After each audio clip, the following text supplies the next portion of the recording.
When I was 8, the heir of the Marquis of Genbei, my betrothed since childhood, lost his footing and fell while mischievously climbing a wooden ladder in an abandoned turret of the estate. I dashed forward, regardless of my own safety, literally taking the fall as his meat cushion. He was unharmed, but my heart meridians were shattered. I fell into a prolonged coma, becoming the living dead known to all in the capital.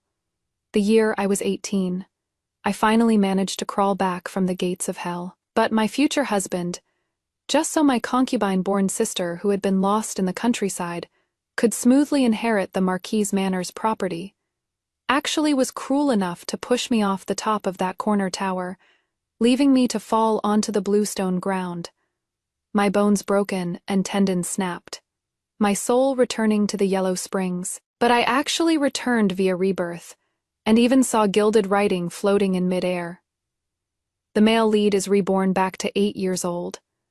Last life, the male lead fell from a 3-jang-high corner tower and smashed the female support into a living corpse. As long as the female side character is gone, the male lead can immediately bring the female lead back from the countryside to the Marquise's manor to take her place. In this life, no one can stop the male and female leads from wielding the power of the Marquise's manor and creating a beautiful legend of fake childhood sweethearts. Is that so? I lowered my gaze and curled my lips, whispering soundlessly to my future husband who was plummeting through the air. Husband, if you die, I'll simply find someone to replace you. When I was 8 to save Chiyu, the heir of the Marquis of Genbei, I was crushed into a vegetative state, bedridden for 10 years. I woke up at 18, only opening my eyes again. I was back to being 8 years old. Right at the moment, he was falling from the corner tower, about to crash onto me. Scenes from my previous life flooded into my mind.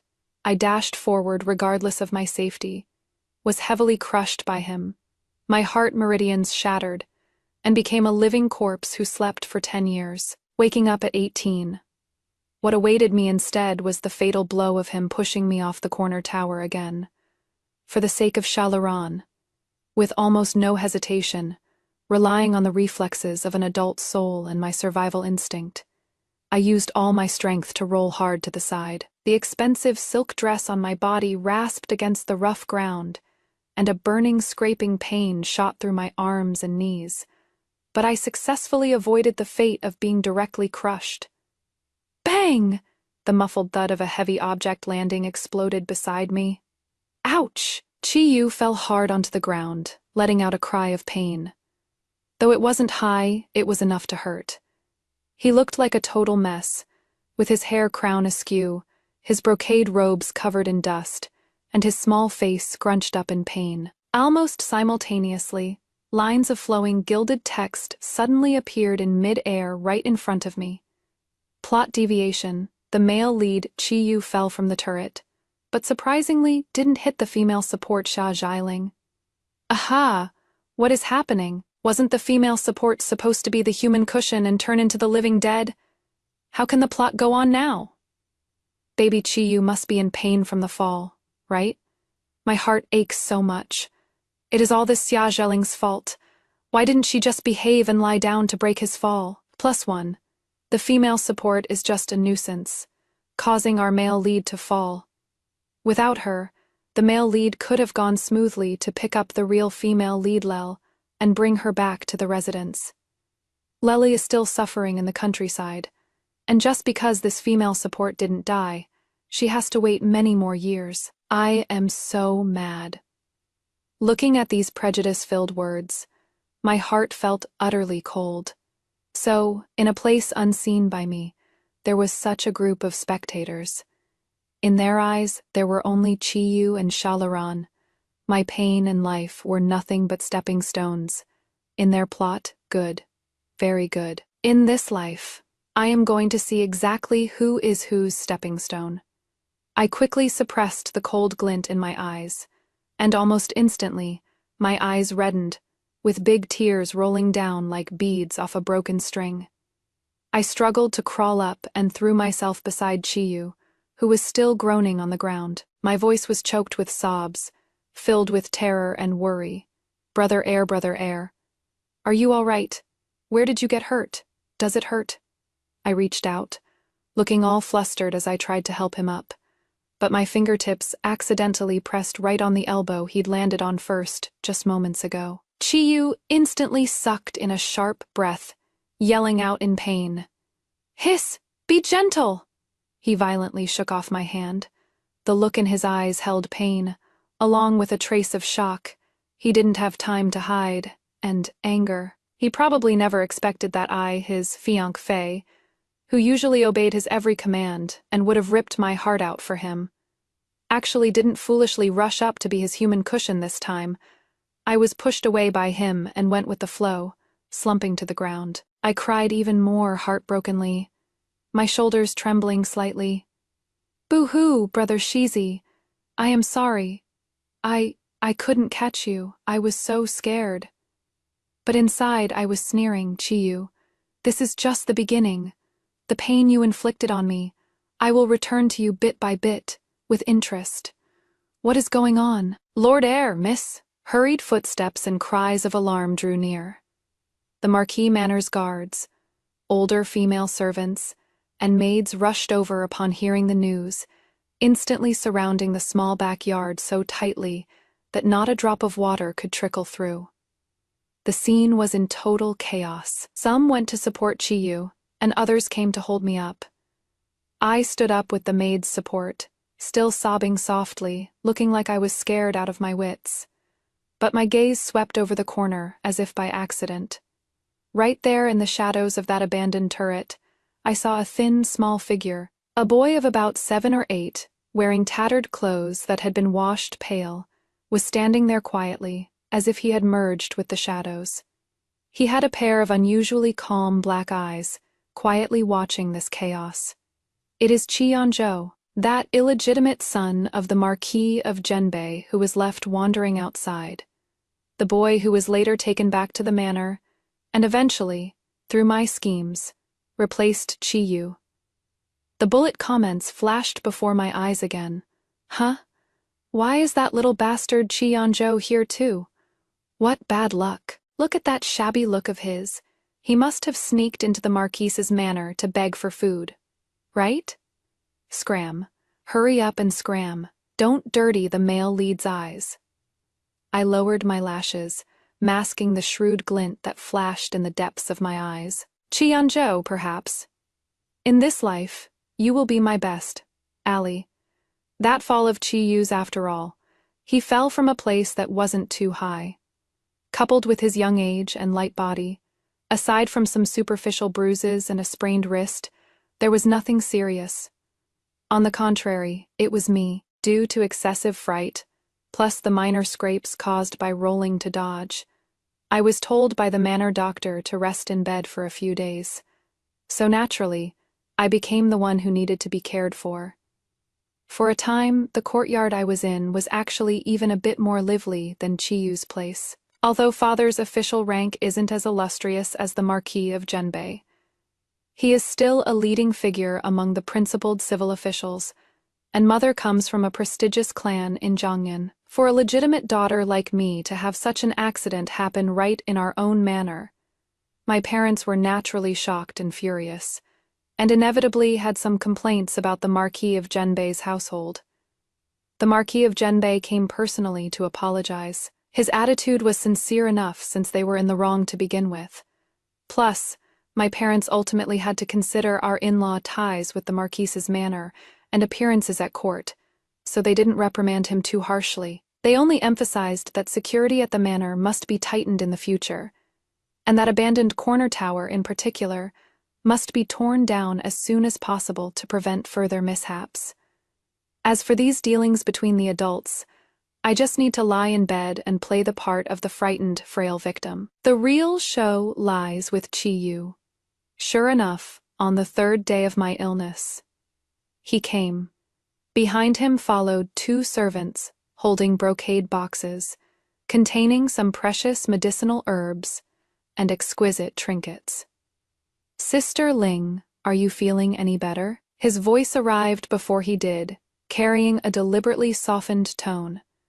I leaned against the soft pillows, having deliberately let the maid powder my face paler. Hearing the sound, I lifted my eyes, eyelashes trembling lightly, a watery sheen instantly filling my eyes.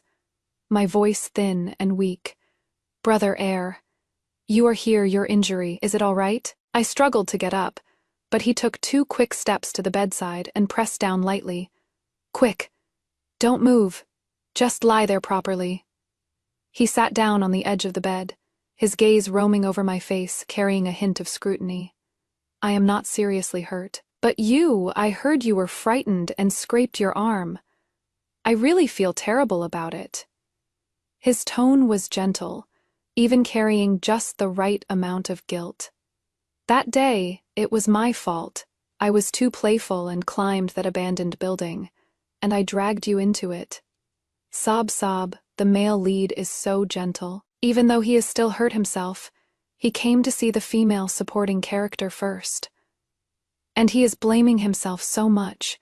He is really too kind. Yeah, it is not like he fell on purpose. It was just an accident. The female supporting character didn't even say anything, yet he is already feeling guilty. Where can you find a male lead like this? Shajiling really hit the jackpot. The floating subtitles started flooding the screen again, filled with bias between the lines. I sneered in my heart, but my face revealed an even more terrified and uneasy expression as I hurriedly shook my head. No, no, it is not Brother Shizi's fault. It was me not being sharp enough. I couldn't catch you. As I spoke, tears were about to fall again. If I had reacted a bit faster then, Brother Shizi wouldn't have fallen. As I spoke, I quietly observed his reaction. A trace of barely noticeable annoyance flashed through his eyes very quickly.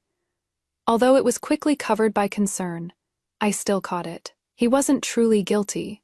Perhaps there was a trace of lingering fear, but mostly, it was the annoyance of things slipping out of his control, as well as his probing into me, this unexpected variable. His ideal development would have been me getting crushed into critical condition while he remained unharmed. And then, as a matter of course, perhaps even due to guilt and responsibility, he could bring Shalaran back to the manor early to care for her. But now, I didn't die. I wasn't seriously injured. I just suffered a fright. And this upset his plans. "Sister Ling, you absolutely must not say that." He suppressed his impatience, his tone remaining gentle. "If I hadn't been so unruly, this sort of thing wouldn't have happened. It is already a huge stroke of luck that you are okay." He paused, then asked, seemingly unintentionally. "It is just that corner tower had been in disrepair for years, and the wooden ladder snapped so suddenly, it was truly extremely dangerous. Sister Ling, at that moment, how did you think to dodge to the side? It is here. The test is here." Alarm bells rang softly in my mind, but my face remained a picture of blank confusion and lingering fear. I answered between sobs.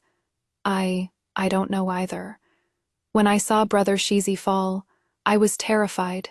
My mind went blank. I just felt a black shadow pressing down.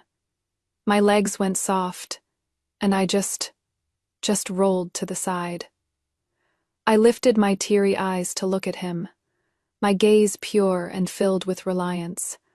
"Brother Shizi, am I useless? I couldn't even save you." I deliberately chalked up my dodging to an instinctive reaction from being startled. For an 8-year-old girl in that situation, doing anything wouldn't be too strange. Chiyu stared into my eyes, seemingly trying to find a flaw. But in my eyes, there were only real tears and just the right amount of fear and reliance. He looked for a moment, appearing to find nothing amiss, and only then did he breathe a slight sigh of relief, his tone lightening up as well. "What nonsense. You being fine is what matters most. If you had really been seriously injured for my sake, I'd be the one feeling guilty for a lifetime. The male lead is so nice. He is even comforting the female supporting character." Exactly. The female supporting character only knows how to cry and snivel, It is annoying just looking at her. I hope the female supporting character gets better soon and stops pestering the male lead. The male lead still has to go pick up Lele. I scoffed inwardly, a lifetime. Your guilt, in the last life, only lasted until I woke up, and then you pushed me into the abyss. Brother Shizi. I timidly reached out my hand, grabbing a corner of his robe, relying on him just like before. From now on, don't climb that high again, okay? Linger is scared. His body stiffened almost imperceptibly, clearly not used to me being so clingy while sick. But with everyone watching, he could only muster the patience to soothe me. Okay, I'll listen to Sister Ling.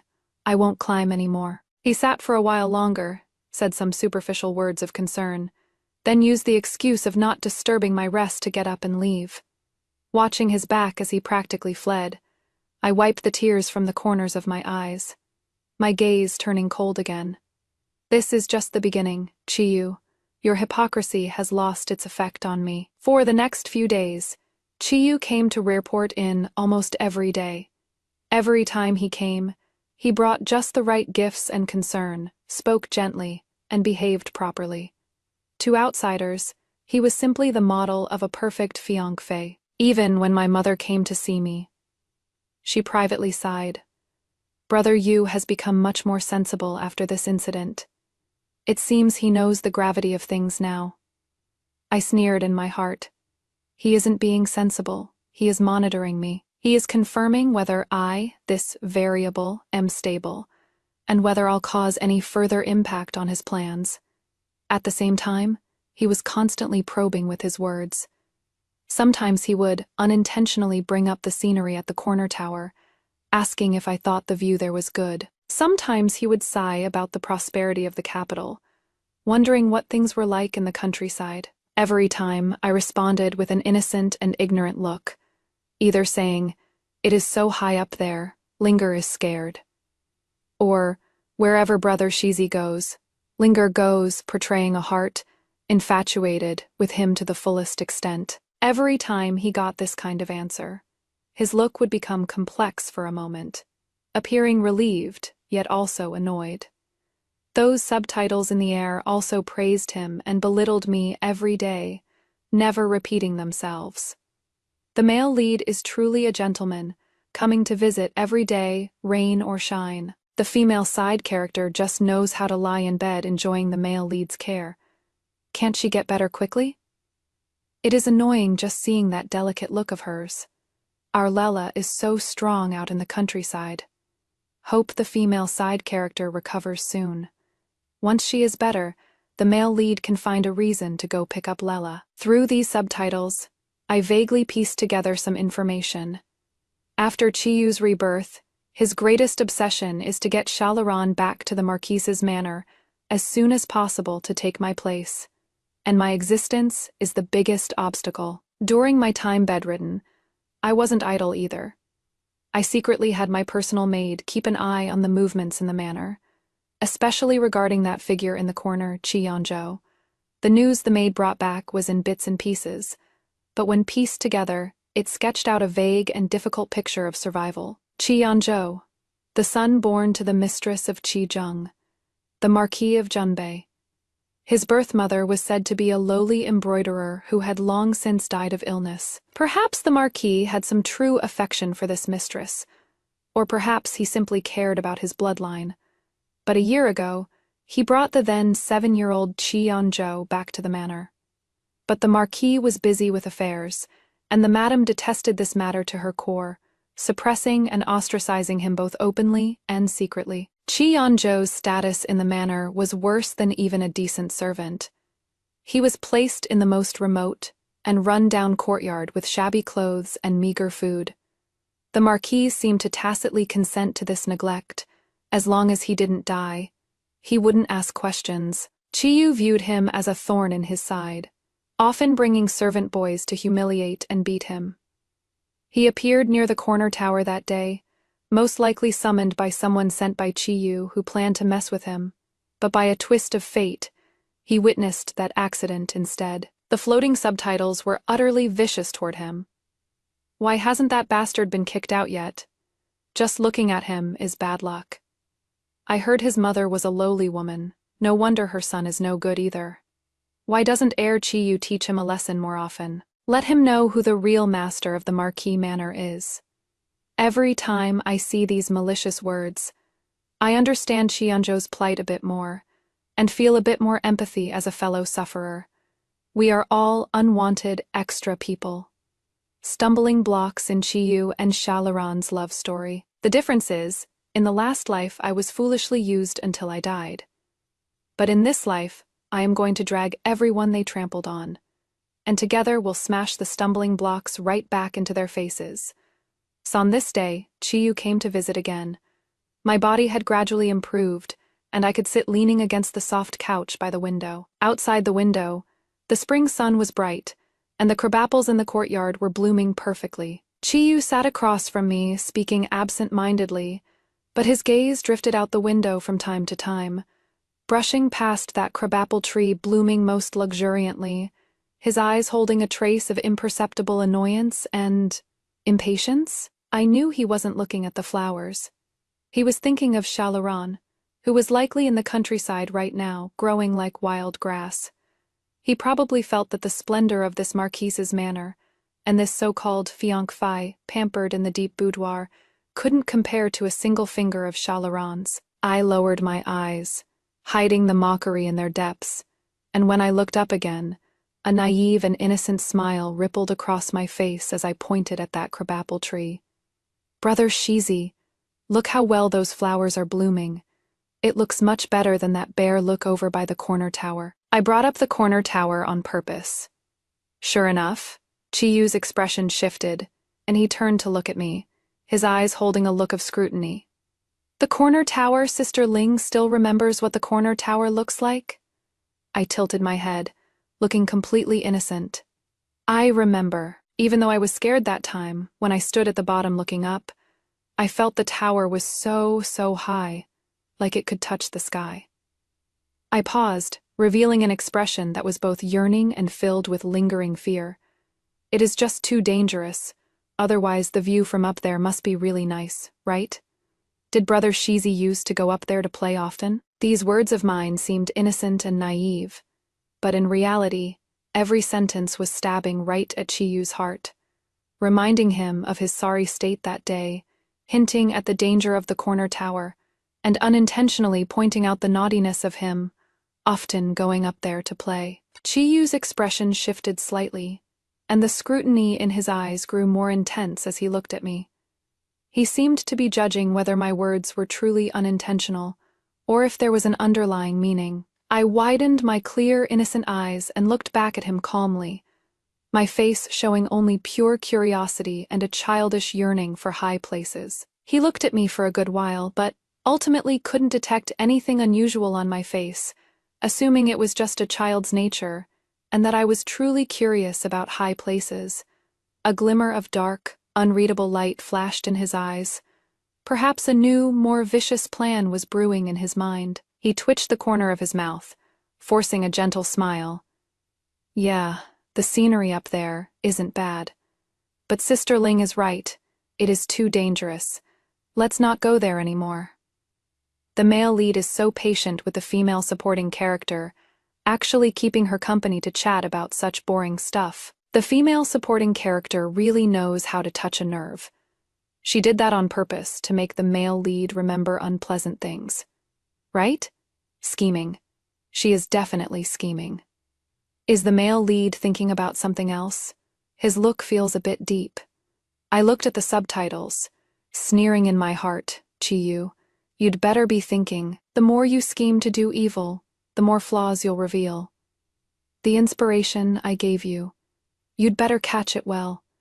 Under my meticulous care, my health has finally greatly improved. I could get out of bed and walk around, go pay my respects to my parents, and even take a little stroll in our garden. The tense atmosphere in the manor caused by that accident of mine was gradually easing, but I knew this was just the calm before the storm. Sure enough, on the 10th day after I could walk normally, Mother called me over, her tone carrying a hint of pity and helplessness. Linger, You have a distant cousin whose family met with disaster. Her parents are both dead, and she has no one to rely on, so she will be coming to the manor today to stay for a while. As the elder sister, you must look after her. I understood clearly in my heart. She is here, Shalaron. Even though I avoided the fate of being crushed into a serious injury, she still made her entrance ahead of schedule, in accordance with Chiyu's plan. It is just that, in this life, her status changed from illegitimate sister lost in the countryside to distant cousin from a family in decline. I lowered my eyes and responded obediently. Yes, mother, I understand. I will surely treat this cousin well. In the afternoon, an inconspicuous small blue cloth sedan chair was carried in silently through the side door. The sedan curtain was lifted, and a skinny little girl stepped out, about 6 or 7 years old, shorter in stature than her peers. Wearing a coarse cloth dress that was obviously ill-fitting, washed out to the point of fading, and even patched. Her hair was withered and yellow, held up by the simplest wooden hairpin. Her small face was sharp and thin, her complexion sallow. Only her eyes were large and dark, currently sizing up the surroundings timidly, while her hands nervously twisted the hem of her clothes. What a pitiable, weather-beaten little white flower, if not for my rebirth, knowing the greedy and vicious heart beneath her skin. Even I would have been deceived by this appearance of hers.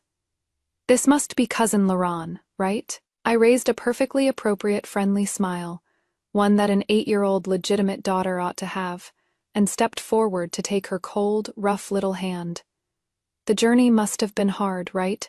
Come in with me quickly.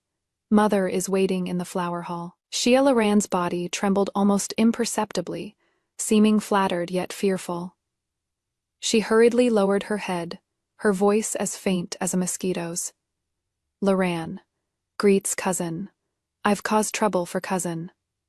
She behaved extremely submissively, even shrinking back somewhat. But the moment I held her hand, I clearly felt the strength in her fingertips trying to grip back before quickly releasing, as well as the scorching gaze that flew past the cloud brocade dress on my body and the jade bangle on my wrist, a gaze almost impossible to conceal.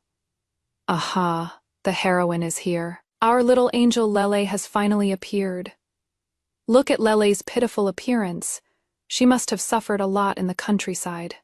My heart aches for her. Compared to Shah Jiling next to her, decked out in gold and silver, it really is a case of wine and meat rot behind vermilion gates while frozen bones lie by the roadside. Don't be scared, Lel. Things will get better. The male lead will protect you. The subtitles in the air were biased as always, impatiently waving flags and shouting for their heroine. I sneered in my heart but showed not a trace of it on my face, continuing to affectionately pull her toward the flower hall. What are you saying, sister? Since you are here, treat this place as your own home.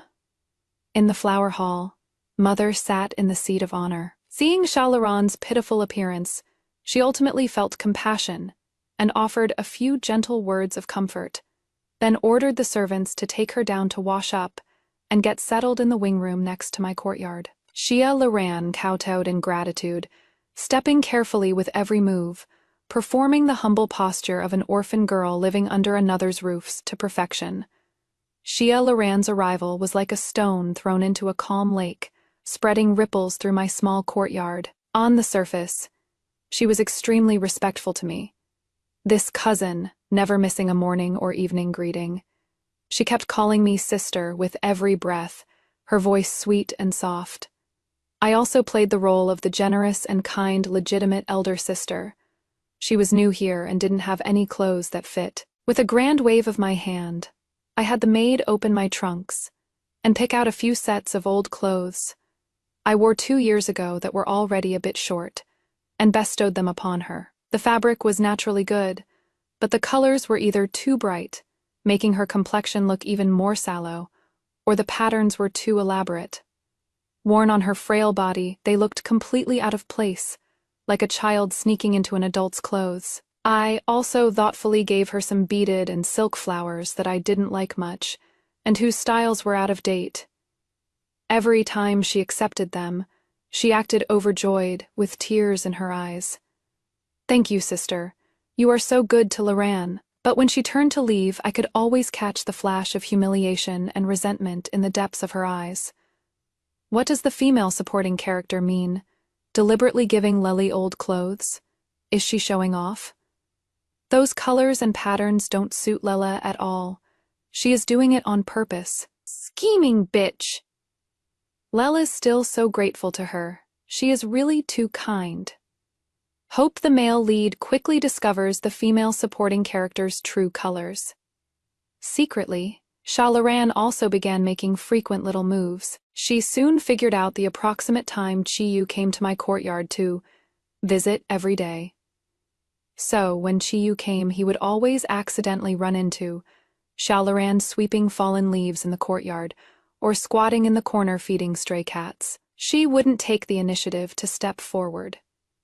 Seeing Chiyu from afar, she would stand up in a panic like a startled fawn, curtsy timidly, and then walk away quickly with her head lowered, leaving behind a frail, helpless figure that yet held a hint of stubbornness. Once or twice, Chiyu might not have paid it any mind, but as it happened more often, combined with that deliberately crafted, pity-inducing air of Shalaran's, that didn't match her age, it finally caught Chiyu's attention, especially when I unintentionally mentioned, "Cousin Laran is truly diligent, always rushing to help the servants with work, saying she feels uneasy eating and living here for free."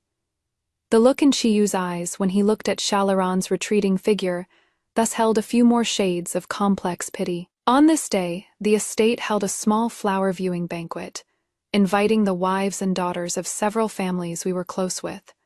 Mother, thinking that Shalaran was new to the capital, allowed her to attend as well, to let her see the world. Shalaran had obviously dressed up with care, wearing that best yet still ill-fitting light pink dress I had bestowed upon her, her hair combed neatly, wearing the beaded flower I gave her, amidst a crowd of officials' daughters in magnificent attire and sparkling jewelry. Her outfit appeared even more shabby and out of place. The gazes several young ladies cast toward her all carried a subtle sense of scrutiny and disdain. Shalaran kept her head down, her fingers tightly twisting the hem of her clothes, looking extremely ill at ease. As the young lady of the host family, I naturally had to circulate among them. I pulled Shalaran along, introducing her to the young ladies one by one. "This is my cousin Loran, who has come from afar." For my sake, the ladies reluctantly nodded as a greeting, but the aloofness in their eyes was obvious. Shalaran's voice was faint, and her bowing movements carried a rustic clumsiness, drawing a few very quiet snickers. I saw the roots of her ears turn red, and her fingernails almost digging into her palms. Halfway through the banquet, the young ladies played pitch-pot in the garden. Shalaran shrank into the corner, not daring to step forward. A young lady from the censor's family, who didn't get along well with us, deliberately raised her voice. "Hey, Cousin Loran, why aren't you coming to play? Could it be you look down on our game? Or is it that you never played it in the countryside and don't know how?" These words caused several young ladies to cover their mouths and snicker. Shalaran's face instantly flushed red, and the rims of her eyes reddened too. She looked on the verge of tears, delicate and pitiful. I was just about to speak up to help her out. Chiyu had walked over at some point. He obviously saw what just happened. His brows furrowed slightly as he walked to Shalaran's side, his tone carrying a hint of displeasure. "It is just a game. Why force someone against their will? Cousin Loran has just arrived, so it is only natural she isn't familiar with it." Seeing that it was the heir speaking, that young lady from the censor's family curled her lip and said nothing more. Chiyu lowered his head and said gently to Shalaran, "No need to be afraid.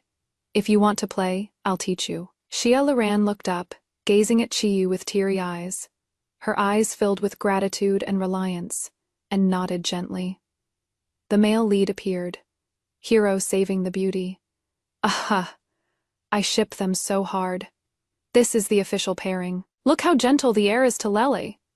In comparison, what was Sha Xiling doing just now? Watching a joke? Truly vicious.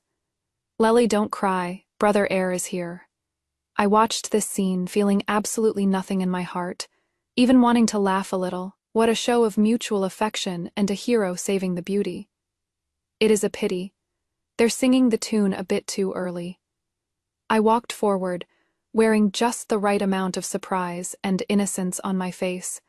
Brother Heir, you've come at just the right time. Cousin Loran just arrived, so she doesn't understand many of the rules yet. Games like pitch-pot place the utmost importance on deportment and rules. If the posture is inelegant, missing the target is a small matter. But if others laugh at our Shah family ladies for not knowing etiquette, that would be bad. I turned to Shah Loran, my smile affectionate. Cousin, why not learn the basic etiquette postures from me first, to avoid making a joke of yourself when you go out in the future? My words seemed like concern, but in reality, every sentence was pointing out Shah Loran's lack of rules and lowly background. Shah Loran's face instantly turned from red to white. Chiyu's expression was a bit grim too, but he couldn't refute my words, because the etiquette of a lady from a noble family is indeed important. He could only say in a deep voice, Sister Ling is right, then I'll have to trouble you to give Cousin Loran some guidance. After saying that, he glanced at Shah Loran with a look of reassurance, then turned and left. Shah Loran lowered her head, her fingernails digging deeply into her flesh. I knew that this cup of tea of hers had gone completely sour. After the flower viewing banquet, Shah Loran behaved herself for a few days. But I knew that with her personality, she would never willingly swallow this silent loss. She began to inadvertently reveal her hardships in the countryside when Chiyu came to see me. For example, she would accidentally knock over the tea, then look at the water stain on the floor, muttering to herself. Back in the countryside, if I spilled water, the master would punish me by making me go without food. For example, when Chiyu and I were talking, she would hold a tattered copy of the three-character classic and read softly in the corridor, quietly wiping away tears when she reached certain sentences. When Chiyu asked, she replied with red-rimmed eyes, "It is nothing. I just remembered when Mother was alive, she also taught Loran to read. It is a pity. Mother passed away early, and Loran is dull. There are many characters I don't recognize. I've made a fool of myself in front of Brother Heir." She never directly says I treat her harshly, but uses these bits and pieces to constantly reinforce her image as a lonely and helpless, bullied poor little thing, contrasting against the coldness and happiness of me, the pampered legitimate sister. The look Chiyu gave me gradually held a bit more imperceptible scrutiny and dissatisfaction. He seems to have started believing that I, this glamorous fiancé, might really be freezing out this poor cousin in private. Lely is too pitiful, constantly living in memories of suffering. The female supporting character definitely bullied Lely. Look at that scared look on Lely's face. Male lead, hurry up and see the female supporting character's true colors. Save Lely from this misery soon. That day, after Chiyu left, Shah Loran came to my room carrying a plate of crude-looking pastries she had made herself. Sister, these are some rustic country pastries I made myself. It is a small token to thank you for taking care of me during this time. Her smile was meek, yet her eyes held a hint of provocation. I looked at the unwashed flour under her fingernails, and the irregular shape of the pastry's edges, gave a faint smile, and reached out to pick one up. It is very thoughtful of you, sister. I made a motion to take a bite, but suddenly my hand slipped. Splat. The pastry fell to the ground, shattering into pieces. Oh my, I cried out, looking apologetically at Shah Loran, whose face had gone stiff. Forgive me, sister. My hand slipped. It seems I don't have the good fortune to enjoy your kindness. I watched her gaze instantly darken as I unhurriedly picked up my handkerchief to wipe my hands, my tone gentle yet barbed. It is just, sister, since you've entered our Shah manor, you really ought to change some of those country habits. Take these pastries. For instance, the ingredients, the heat control, the presentation, it is all about refinement. If we used snacks like these to serve guests, I am afraid people would laugh at our Shah family for not knowing proper hospitality. Shalaran bit down hard on her lower lip, almost biting until it bled. She jerked her head up, her eyes filled with a venom she could no longer hide. Though it flashed by in an instant, I saw it clearly. She quickly lowered her head again, her voice choked with sobs. Yes, Laren understands. Thank you for the lesson, elder sister. After saying that, she practically ran out of my room. I knew that this thorn had already sunk deep into her heart. She wouldn't let this go. And I was waiting for her to make her move.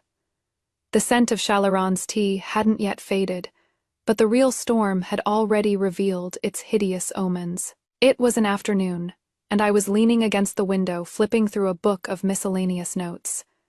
The sunlight fell warmly upon me, almost making me forget the turbulent undercurrents within this estate. Suddenly, the familiar gilded gold hue appeared before my eyes again. Unlike the scattered complaints from before, the handwriting this time carried a near-excited tone of spoilers. It is coming, it is coming. The plot point is here. Get ready, sisters? The male lead can't take it anymore. The female side character keeps hogging the position and bullying our Lele. He has to teach her a lesson. Big news, insider spoiler, in half a month at the Marquise Genbei's birthday banquet, the male lead plans to make his move. Specific plan, while the guests are gathered, set it up so the female side character accidentally falls into the water in full view of everyone, and ideally have some strange man coincidentally save her. Once her reputation is ruined, the engagement is sure to be toast. Wow, thrilling. Now the female side character is completely done for. Let's see how arrogant she can be now. Then the male lead can break off the engagement, as a matter of course, and bring back our poor Lela. The fake childhood sweetheart script is officially starting. Can't wait for the birthday banquet. Hurry up and get to that day. I can't wait to see the female side character's reputation completely ruined. Lines of text scrolled past quickly, carrying undisguised malice and anticipation. My fingers gripping the page tightened slightly, my knuckles turning white. Although I had expected it, seeing this naked scheming with my own eyes, the cold hatred in the depths of my heart still surged like a venomous snake, nearly breaking through my reason. Push me into the water, ruin my reputation. Chiyu, you really are just as vicious as ever. For the sake of those shady motives of yours, you'd actually use a woman's most cherished innocence as a pawn. Good. Very good. I took a deep breath, forcibly suppressing the surging emotions, a cold glint in my eyes. Since you've laid down the gauntlet, how could I not accept? However, as for who falls into this pond water, that won't be up to you anymore.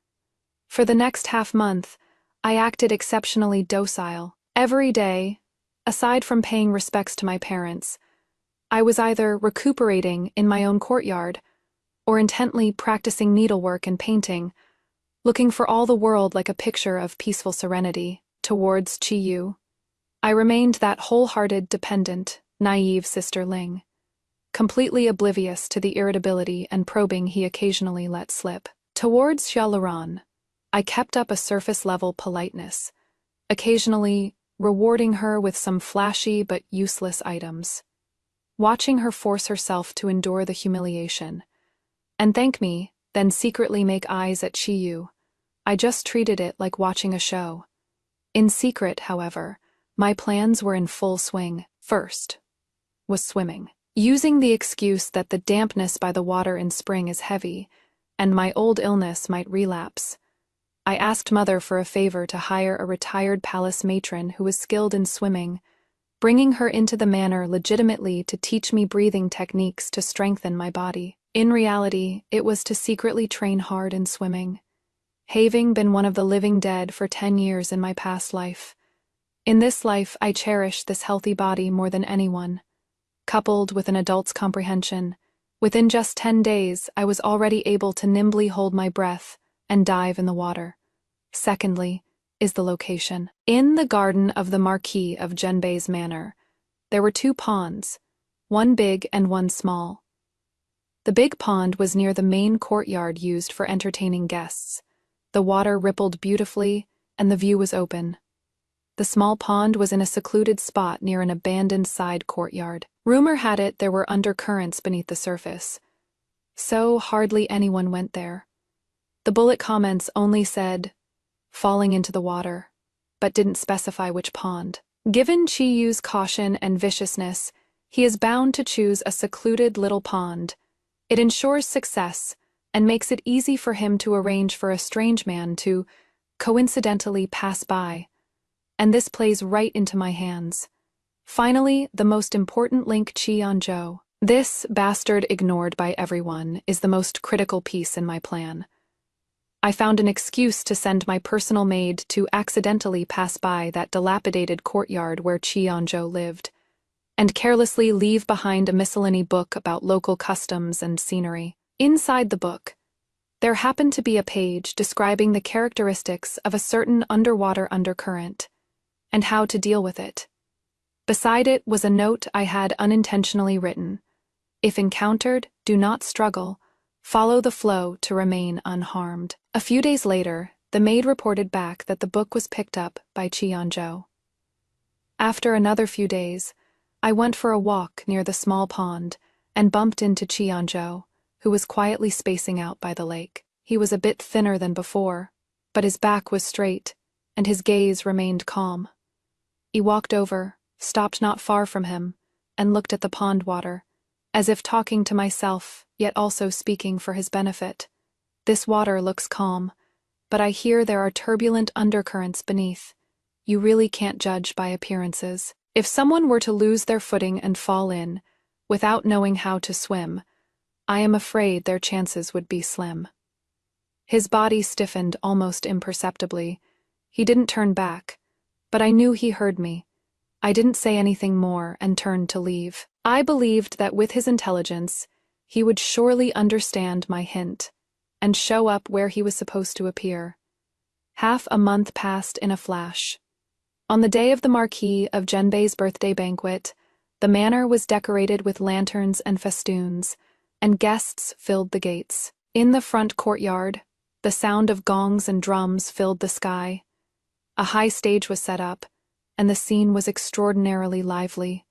Most of the female guests gathered in the warm pavilions and waterside kiosks of the back garden to admire flowers, sip tea, and listen to music. I was wearing a brand new primrose-colored silk skirt with a scattered flower pattern, and the ruby head ornaments my mother had newly bestowed upon me. Dressed to look bright and stunning, I chatted and laughed happily with a few familiar young ladies from official families, responding with perfect propriety. I knew there were plenty of eyes sizing me up from the shadows. There was envy, jealousy, and also scrutiny scrutinizing me, the legitimate daughter of the Shah family, who was about to come of age and was betrothed to the heir of the Marquis of Genbei. As the heir, Chi-Yu naturally had to entertain the male guests in the front courtyard, but he would occasionally find an excuse to come to the back garden to greet the sons of family friends. Every time he came over, his gaze would always inadvertently sweep over me, his expression complex, carrying a kind of resolute coldness. Shah Laran had also dressed up meticulously today, wearing a new water-green dress. The fabric was ordinary, but the color brought out a fresh look in her. She followed quietly behind a few young ladies of low status, looking submissive, but I knew her peripheral vision was glued to Chi-Yu the whole time. The subtitles in the air were as active as dumplings in a boiling pot. "Countdown, countdown, the exciting moment is coming." The female supporting character is still smiling. "Just wait, she won't even be able to cry later." The male lead's eyes were so cold looking at the female supporting character just now. Looks like he has made up his mind. Everything is ready, just waiting for the show to start. Lella, don't worry. After today, everything will be fine. I lifted my teacup, using the rising steam to hide the cold curve of my lips. Yes, the show is about to begin. Halfway through the banquet, as expected, a little maid quietly came over and whispered in my ear, "Miss, The heir invites you to the pavilion by the small pond for a chat. He says there is an important matter to discuss. Here it comes. I sneered in my heart, but my face showed just the right amount of surprise, and a hint of shyness as I said to the young ladies beside me, "Brother heir is looking for me. I'll be right back." Under the smiling, teasing gazes of several young ladies, I took my personal maid and walked unhurriedly towards that remote little pond. The closer we got to the pond, the fewer people there were. The spring sunshine was just right, the pond water emerald green, and the weeping willows along the bank swayed gently, making it look peaceful and serene. Sure enough, Chiyu was already waiting in the pavilion. He was wearing a sapphire blue brocade robe today, setting off his face to look even more handsome, only there was a layer of lingering gloom shrouded between his brows. Seeing me approach, he squeezed out a smile. "Sister Ling, you've come." I walked into the pavilion, feigning curiosity. "Brother Shizi, what did you seek me out for? It is strangely quiet here." Chiyu's gaze swept over my maid. I took the hint and said to the maid, "Go keep watch over there. Don't let anyone come near." The maid complied and retreated a dozen steps away, where she could see the pavilion, but couldn't hear our conversation clearly. Only Chiyu and I remained in the pavilion. The smile on his face vanished instantly, replaced by a cold scrutiny and undisguised disgust. "Xia Zhailing." He called me by my full name, his voice pitched extremely low. "You don't need to pretend anymore." Alarm bells rang loudly in my heart, but my expression became even more innocent, even tinged with a bit of grievance. "Brother Shizi, what do you mean?" "Linger doesn't understand." "Don't understand," he sneered, stepping forward to close in on me. "Do you really think I don't know what you are plotting? Did you really think I was blind to those things you did to Loran? He is doing this to deliberately provoke me, creating a false impression of conflict." I played along, my eyes reddening, looking as if I were about to cry. "Brother Shizi, how could you wrong me like this? Heaven and earth can testify to how I treat cousin Loran. Is it? Did she say something to you?" "She didn't say a word," Chiyu growled, his eyes ruthless. "But I know exactly how much she has been wronged. Xia Zhailing, you've occupied this position for too long. You don't deserve it at all." As he spoke, he suddenly reached out and shoved my shoulder hard. No, I was already poised and ready. The instant his palm touched my clothes, I didn't resist hard. Instead, I stumbled backward with his force, while my feet seemingly hooked and tripped in a panic. "Ah," I let out a short gasp. Chiyu clearly didn't expect I would resist, let alone the sudden force at his feet. He used too much force, and his body instantly lost balance. "You." A trace of shock and panic flashed through his eyes. He tried to grab something, but only caught air. As for me, amidst my panic, I coincidentally grabbed the pavilion pillar and steadied myself. In a split second, our positions were swapped. I, who was supposed to be pushed into the water, clung to the pillar, still reeling from the shock, while Chiyu, who had pushed so hard, screamed amidst a flurry of flailing limbs splash. A loud bang, water splashing everywhere. He fell right into the icy pond. What happened? How come the male lead is the one who fell in? What did the female side character do? The floating subtitles were flooded with a string of exclamation marks and question marks, full of disbelief and panic. "Help. Say glug glug." Chiyu thrashed violently in the water, clearly unable to swim.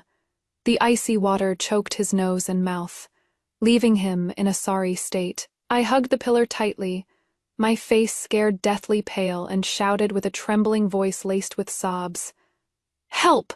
Someone come quick, brother heir has fallen into the water!" Almost simultaneously, a thin, small figure darted out from behind the rockery, like an arrow, and jumped into the pond without hesitation. It was Qianzhou.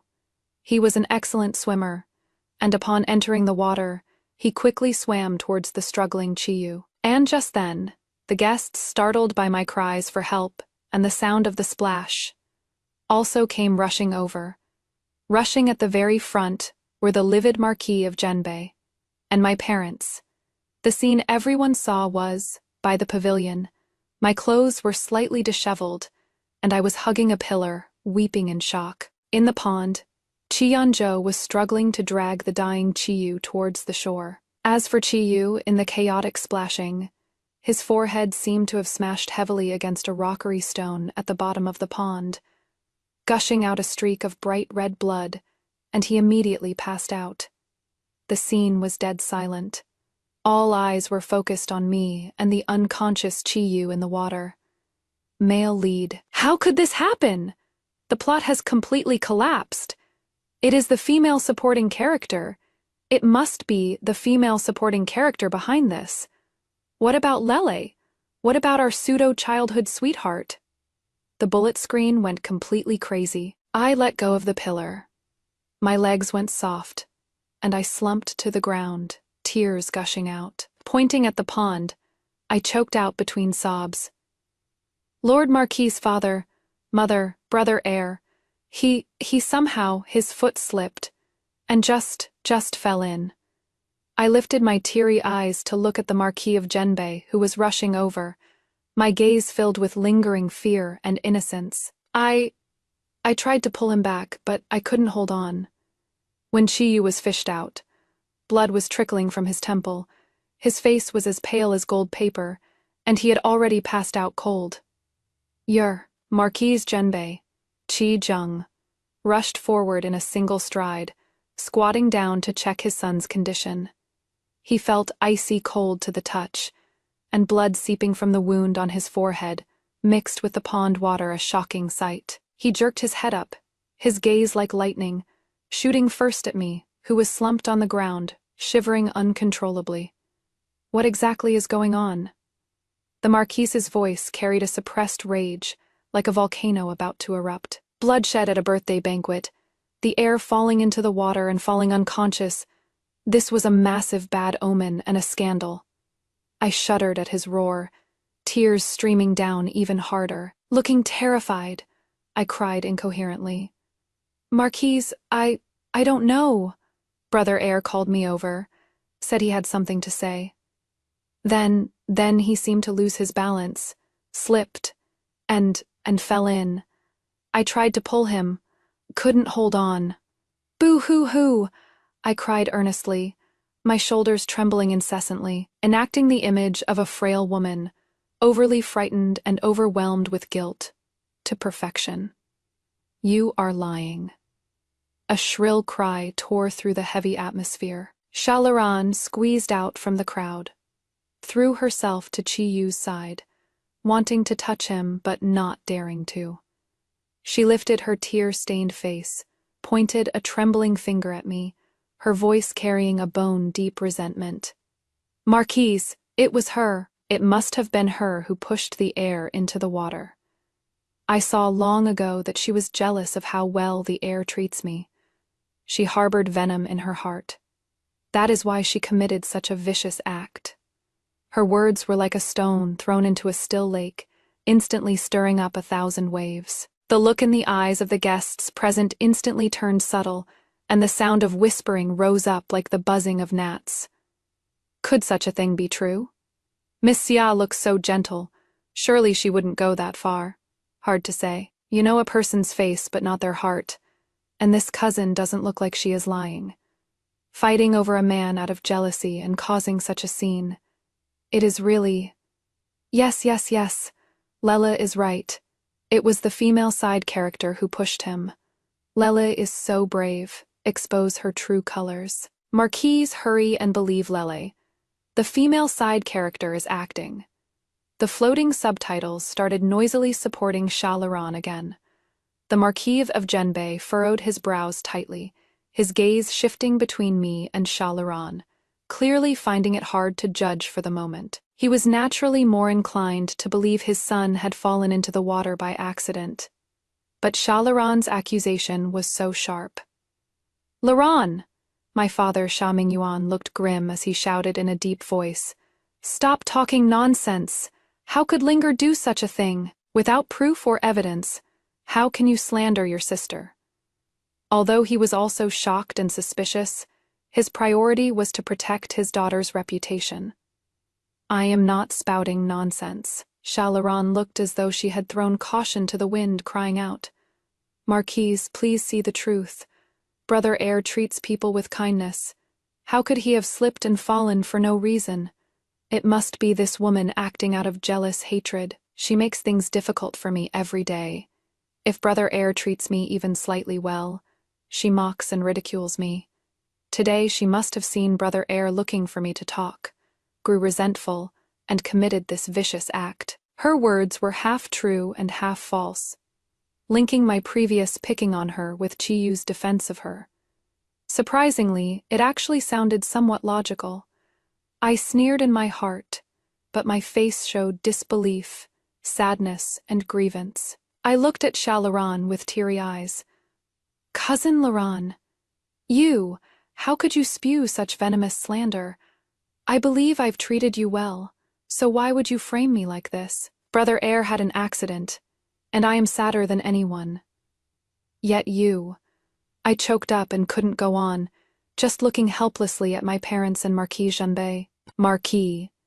I took a deep breath, forced myself to calm down, and began to state the facts logically, though my voice was still choked with sobs. Every word was clear.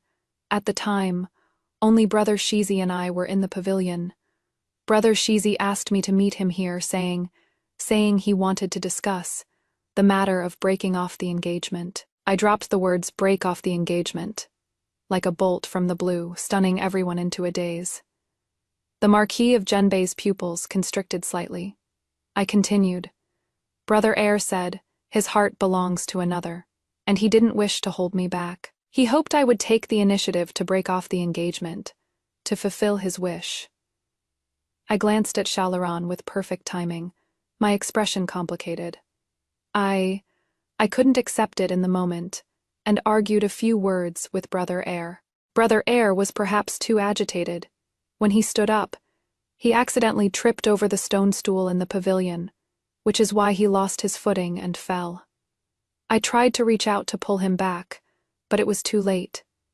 If the Marquis does not believe me, you can check if the stone stool in the pavilion shows signs of being moved, and also ask the servant boy attending Brother Eyre whether he has been frequently acting troubled of late. My explanation spun, pushing him into an accident during a dispute, and highlighted the key points that Chiyu had his heart set on another, and was the one asking to call off the engagement. This not only explained the reason for the dispute, but also painted Chiyu as in the wrong and emotionally unstable. A lovesick, agitated young man slipping and falling into the water during an argument sounds way more plausible than a fiancé killing out of jealousy. More importantly, I hinted that the one Chiyu had his heart set on might just be Shalaran. So Shalaran's accusation right now took on the suspicion of being a frame-up for love. Sure enough, the way everyone looked at Shalaran instantly changed. Shalaran's face went deadly pale, and she shrieked, "You are lying! How could Brother Eyre?" "Shut up!" The Marquis of Genbei suddenly cut her off sternly, his eyes cold as a veteran of officialdom. How could he not hear the hidden implications in my words? Compared to an accusation from a distant cousin of unknown origin, the explanation given by me, a fiancé with a clean family background, of an accidental fall during a lover's spats, obviously did more to preserve the face of the Marquise's manner, and also gave the situation a relatively graceful way out. If it were confirmed that I pushed him, then the air of the Marquise's manner being harmed by his fiancée would simply be a massive joke. He stopped looking at Shalaran and turned a sharp gaze toward Qi Yanzhou, who had been silent the whole time. "Yanzhou, you were nearby? Did you see or hear anything?" Everyone's eyes instantly focused on this unremarkable youth. Qi Yanzhou raised his head, wet hair plastered against his forehead, yet his gaze was unusually calm. He looked at the unconscious Chiyu, then at me, and finally toward Marquis Janbei, speaking in a voice that was not loud but clearly audible. Answering father, your son was behind the rockery at the time. Studying, I heard the sound of an argument in the pavilion. It seemed to be Brother Eyre saying, "Must cancel the engagement. Stop pestering me." Then I heard the sound of falling into the water and Miss Ya calling for help. Your son didn't have time to think, so I jumped into the water to save them. His words perfectly corroborate my story. They confirm the key points of the argument and the broken engagement. This bastard is spouting nonsense. He is in cahoots with the female side character. It is over. It is over. The male lead can't clear his name now. The bullet comments were seething with rage. The Marquis of Genbei's face was so gloomy it could drip water. Qianzhou's testimony, combined with my earlier words, practically nailed the accidental slip narrative shut. He glared fiercely at the unconscious Qiyu, clearly furious at his failure to live up to expectations, causing such a scandal over a woman. "Marquis," my mother spoke up at just the right moment, her tone filled with heartache and dissatisfaction. "It seems this matter was indeed an accident. It is just that child brother Yu sigh, since he had other intentions. He could have just said so clearly. Why forceling like this and nearly cause a catastrophe? Regarding today's events, my Shah family daughter has suffered such fright and slander. We still need the Marquis to give us justice." Her words not only set the narrative, but also took the opportunity to demand an explanation for me, putting Xiaoluran right over the fire. The Marquis of Genbei took a deep breath, forcibly suppressing his rage, and said in a deep voice, "Madam Shah, rest assured, this Marquis will definitely investigate this matter thoroughly and give your noble manor an explanation." He glanced at Xiaoluran, his eyes cold as ice. "As for this woman spouting nonsense, slandering her legitimate sister, and stirring up trouble, it seems my Marquis manor can no longer keep you. Men, take her away, guard her strictly, and await punishment later." Xiaoluran looked as if she had been struck by lightning. She slumped to the ground, crying and shouting, "Marquise, I am wrongly accused. It was she who harmed Brother Eyre." But no one paid her any mind. Two burly servant women stepped forward and dragged her away without a hint of politeness. "Lally, the Marquise is old and muddled. I am so pissed off. The male and female leads are being bullied to death." The imperial physician hurried over at this moment. After some diagnosis and treatment, he replied, "Lord Marquis, the heir choked on water and suffered a blow to the head, leading to a coma. His life should not be in danger, but he needs to rest quietly for a period of time. As for when he will wake up, and if there will be any aftereffects, that still needs observation." A birthday banquet ended in a chaotic scene with the heir seriously injured and in a coma, and the distant cousin being detained. Although the Marquis of Genbei tried his best to suppress it, the news that the heir accidentally fell into the water while arguing with his fiancé to break off the engagement still quietly spread within a small circle. Chiyu's reputation for being impulsive, willful, and acting thoughtlessly was considered initially damaged. And I, in everyone's eyes, was the innocent fiancé who had suffered a massive grievance. Chiyu had to lie in bed for half a month before he could get up. He could move around now, but near the hairline on the corner of his forehead, a light pink scar about an inch long remained. It looked like a twisted centipede, ruining the perfection of his whole face. The imperial physician said that this scar probably couldn't be completely removed, for the proud, arrogant air of the Marquis of Genbei, who cared extremely about his appearance. This was undoubtedly a humiliating disgrace. I heard that after he woke up, he learned the ins and outs of the whole matter from his trusted servant boy naturally, the version I had carefully orchestrated. He got into an argument with me over breaking off the engagement, got emotional and accidentally fell into the water, and Xiaoluran tried to implicate me but was reprimanded and detained. Instead, he smashed everything within reach right then and there. Bottles and jade vessels shattered all over the floor, and his roaring could be heard even across the courtyard. He hated me for being cunning, hated Shalaran for being stupid, and hated that meddlesome bastard Qianzhou even more. He absolutely refused to believe it was some kind of bullshit accident. It must have been that bitch Xia Zhailing's doing. The male lead is so pitiful, getting his face ruined by the female supporting character. This hatred is irreconcilable. The female supporting character must die. Male lead get well soon and find a way to kill her. The subtitles in the air were full of heartache and incitement. This overwhelming hatred turned into action on the very first day he could get out of bed. He came to my courtyard. At that time, I was sitting under the crabapple tree in the courtyard embroidering. Sunlight filtered through the flowers and leaves, casting fragmented, dappled light on my pale blue skirt. Hearing footsteps, I looked up and saw Qiyu walking over against the light. He had lost some weight, and his face was still a bit pale, but that scar added a touch of sinister gloom to him. However, the moment he saw me, all the negative emotions on his face were cleanly concealed, replaced by a faint smile filled with guilt and tenderness. Sister Ling. His voice was gentle, as if all the previous unpleasantness had never occurred. I put down the embroidery hoop and stood up, my face revealing surprise and a hint of unease at just the right moment. Brother Shizi, you are fully recovered. Why did you come over personally? It should have been me visiting you. It is fine, I've been lying down for a long time, just came out for a walk. He walked up to me, his gaze falling on my face, carrying a few shades of complex scrutiny, but it quickly turned into sincere apology. Sister Ling, I've come to apologize to you. He sighed, his tone pained.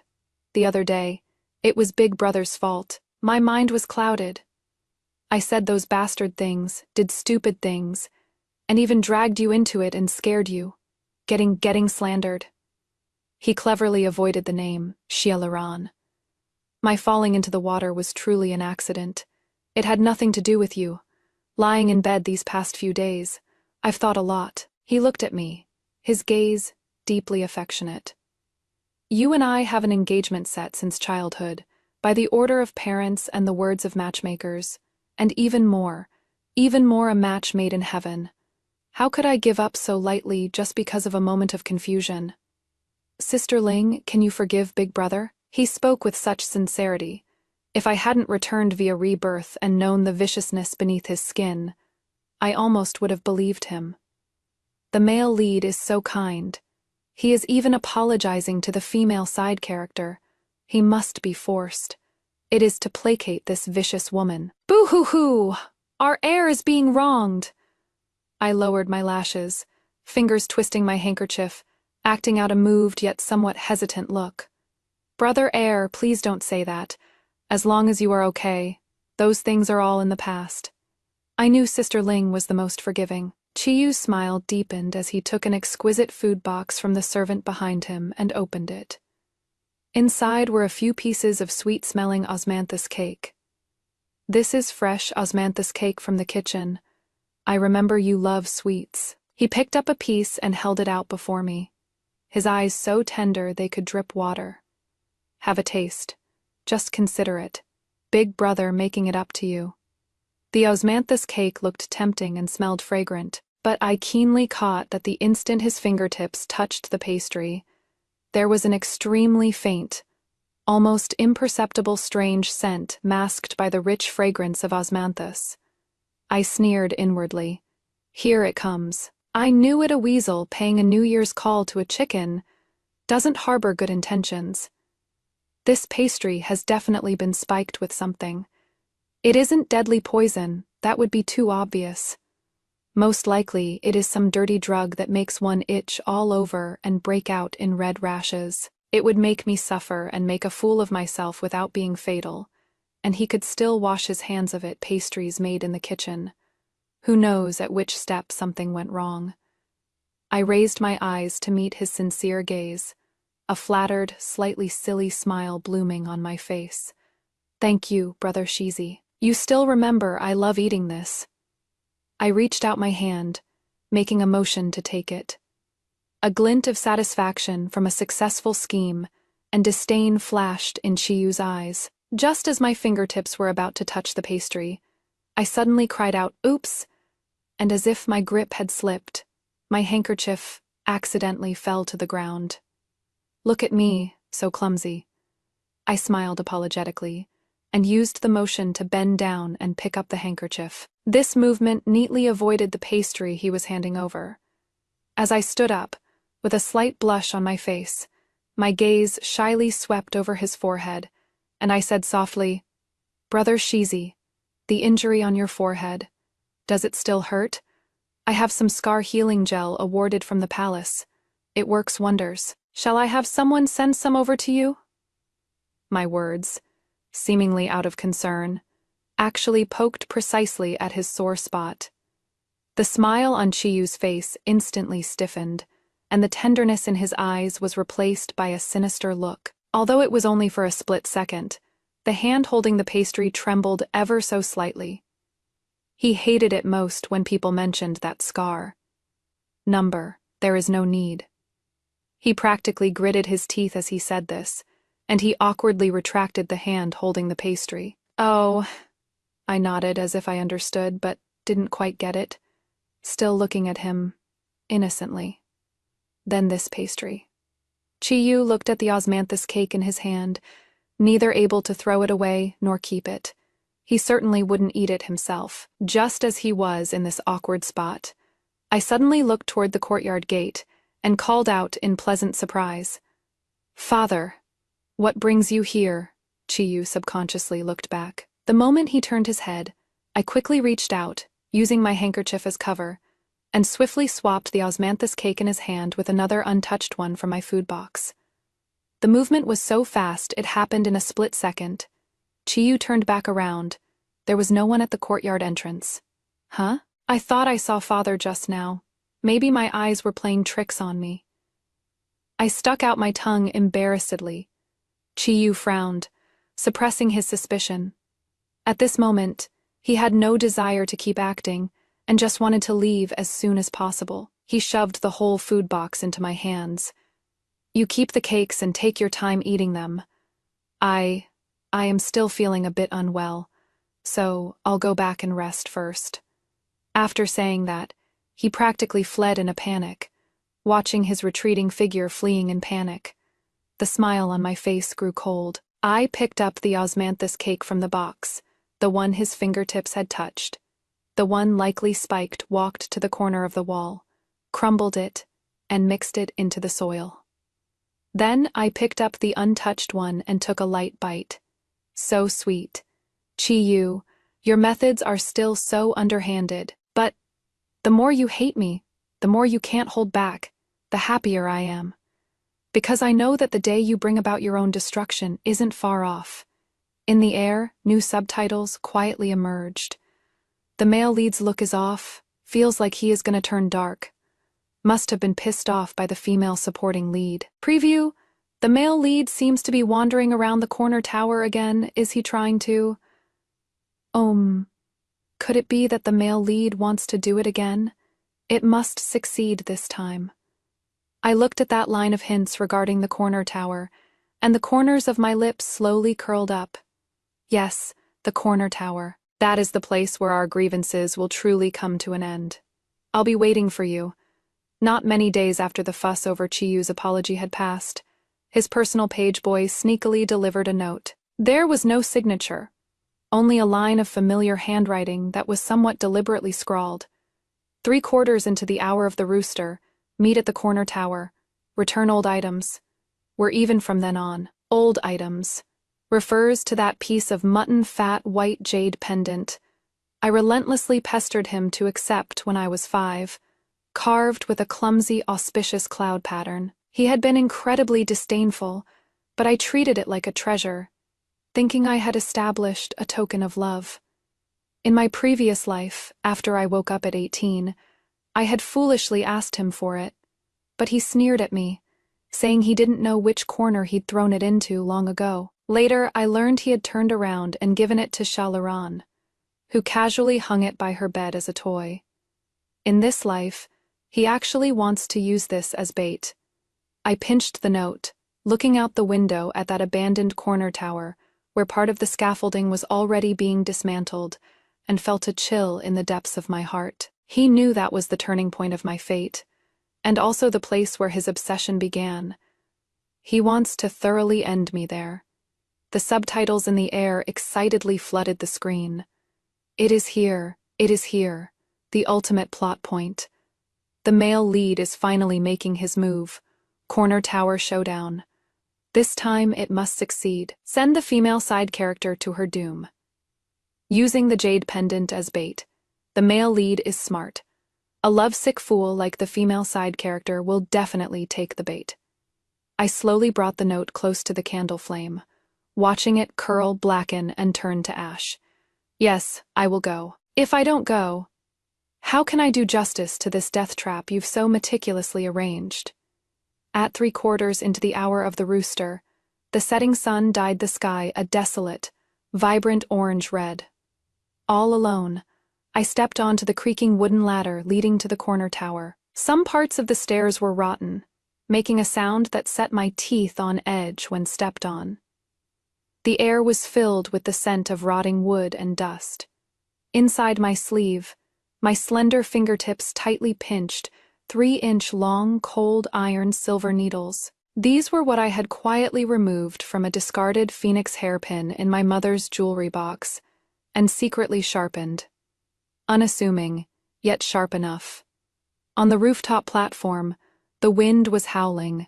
Chi-Yu was indeed waiting there. He stood with his back to me, in front of that railing which had once broken and now looked even more teetering. His posture was upright, yet exuded a desperate resolve to risk it all. Hearing my footsteps, he slowly turned around. The afterglow of the setting sun plated a layer of illusory gold around his body, yet it couldn't shine into the deep, inky darkness at the bottom of his eyes. There was no expression on his face, only a calmness that bordered on cruelty. You came. His voice was low, betraying no emotion. Since Brother Shizi invited me, how could I dare not come? I stopped a few steps away from him, my skirt hem fluttering in the wind. You said you wanted to return an old item? He pulled at the corner of his mouth, revealing an extremely faint, extremely cold smile. He reached into his robes, but didn't take out the jade pendant. Instead, he brought his hand out empty. Sha Xiling. He dropped the disguise, calling me by my full name, his eyes like a poison-dipped knife. There is no one else here. You don't need to act anymore. I looked at him quietly, not saying a word. He took a step forward, closing in on me, his voice carrying unsuppressed hatred and a kind of almost twisted sentimentality. Do you know? What I regret most isn't breaking off the engagement, isn't falling into the water, but that year when you were 8 and fell from this corner tower. Why didn't the fall just kill you outright? His sinister gaze swept over my face, like a venomous snake flicking its tongue. If you had died back then, Laren would have rightfully returned to the Marquise Manor long ago, enjoying everything she deserved. Instead of being like this now, like a rat that can't see the light, being oppressed by you, being locked up and suffering. It is all because of you, you superfluous woman. He got more and more agitated as he spoke, and the scar on his temple turned slightly red from anger.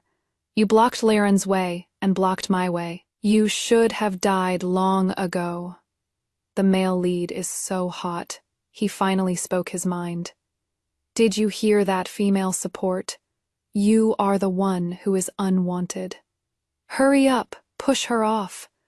I looked at his handsome face, twisted by jealousy and hatred, and suddenly laughed, not out of fear, not out of anger, but a laugh filled with deep mockery and pity.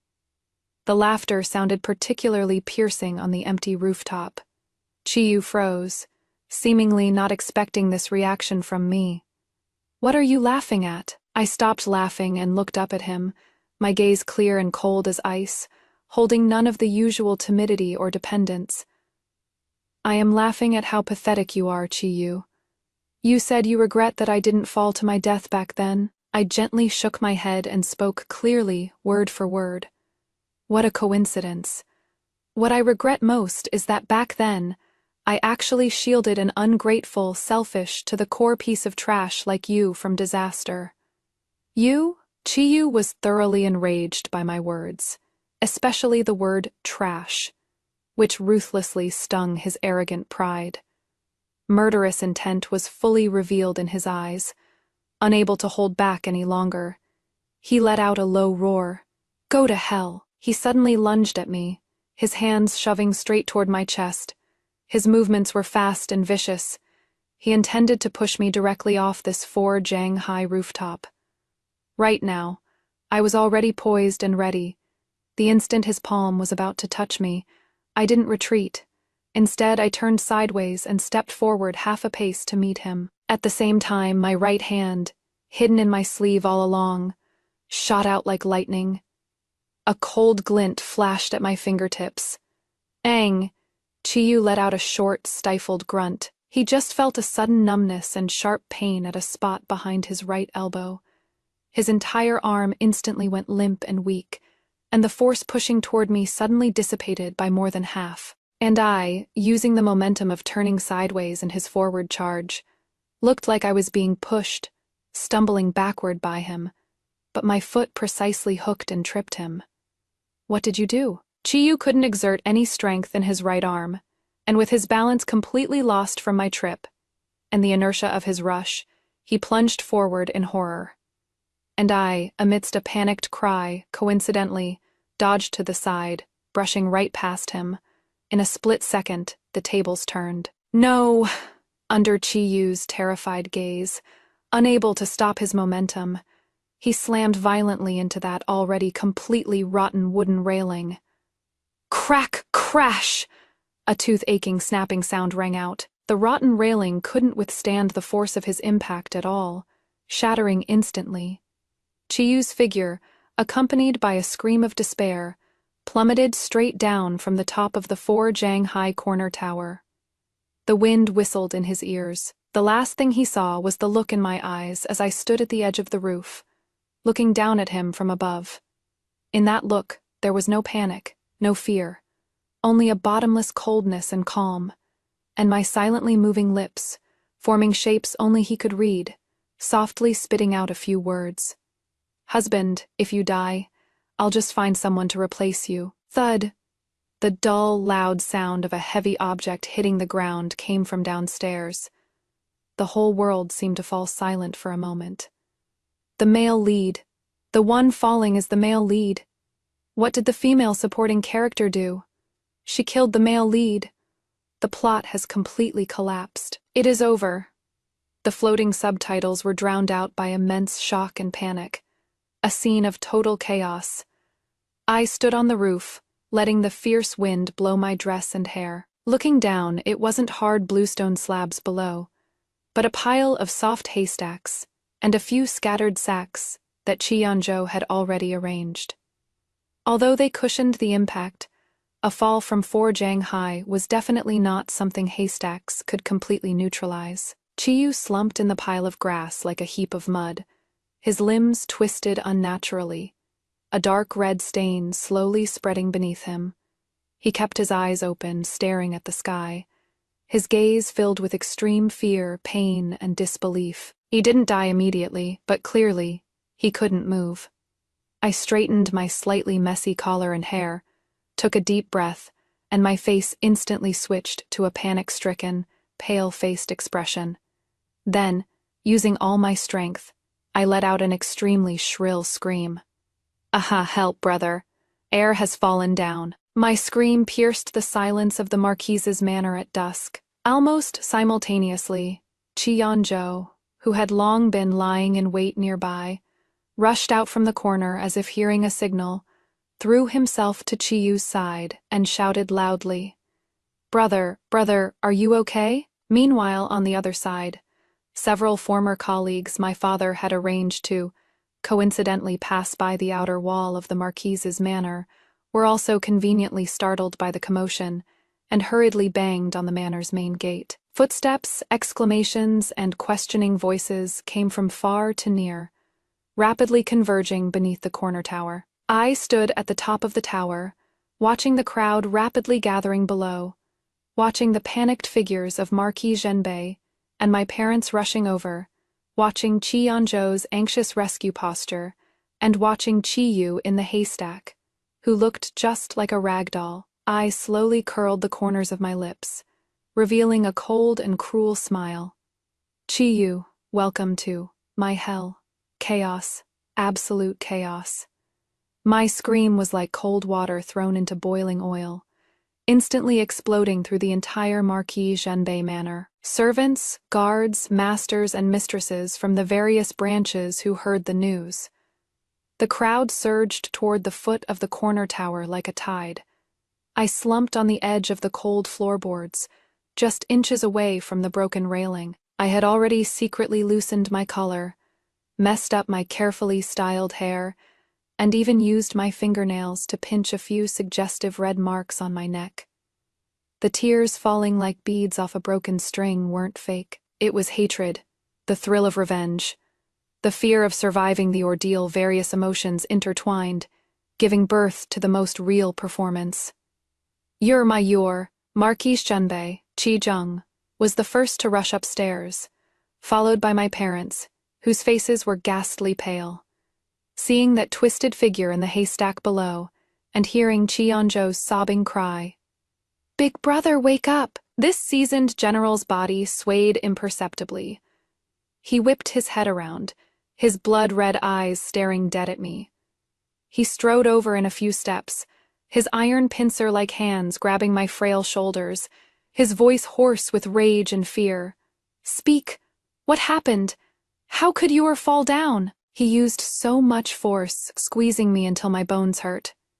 I seemed completely terrified by his violent rage, shaking violently all over, tears streaming down even more fiercely, crying and shouting incoherently, "Lord Marquis! Lord Marquis! It has nothing to do with me. It was the heir, brother heir. He asked me to come," he said he wanted to return that old jade pendant to me, to make a clean break. So I came.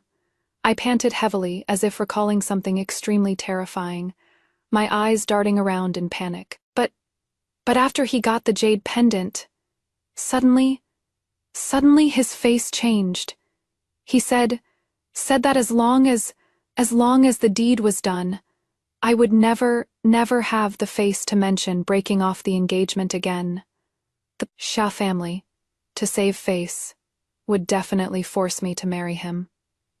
As I spoke, I subconsciously shielded my loosened collar, exposing the red marks on my neck left by the struggle. He lunged at me. I was scared. I struggled desperately, pushed him, bit him, I cried, until I could barely breathe. Then I don't know how. He slipped and crashed through the railing, fell down. Sob, I didn't mean to, Marquise. I really didn't mean to. My story was half true, half false. It is true he asked me out, and it is true he wanted to break it off.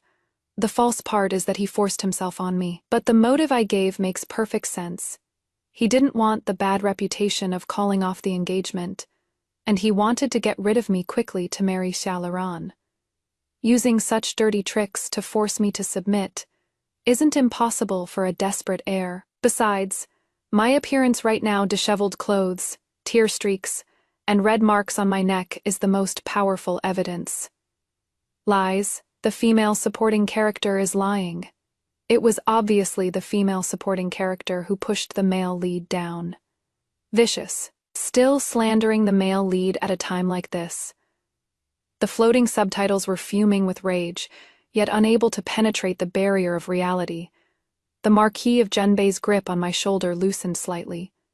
He looked at my disheveled state, then at the broken railing, his eyes flickering intensely.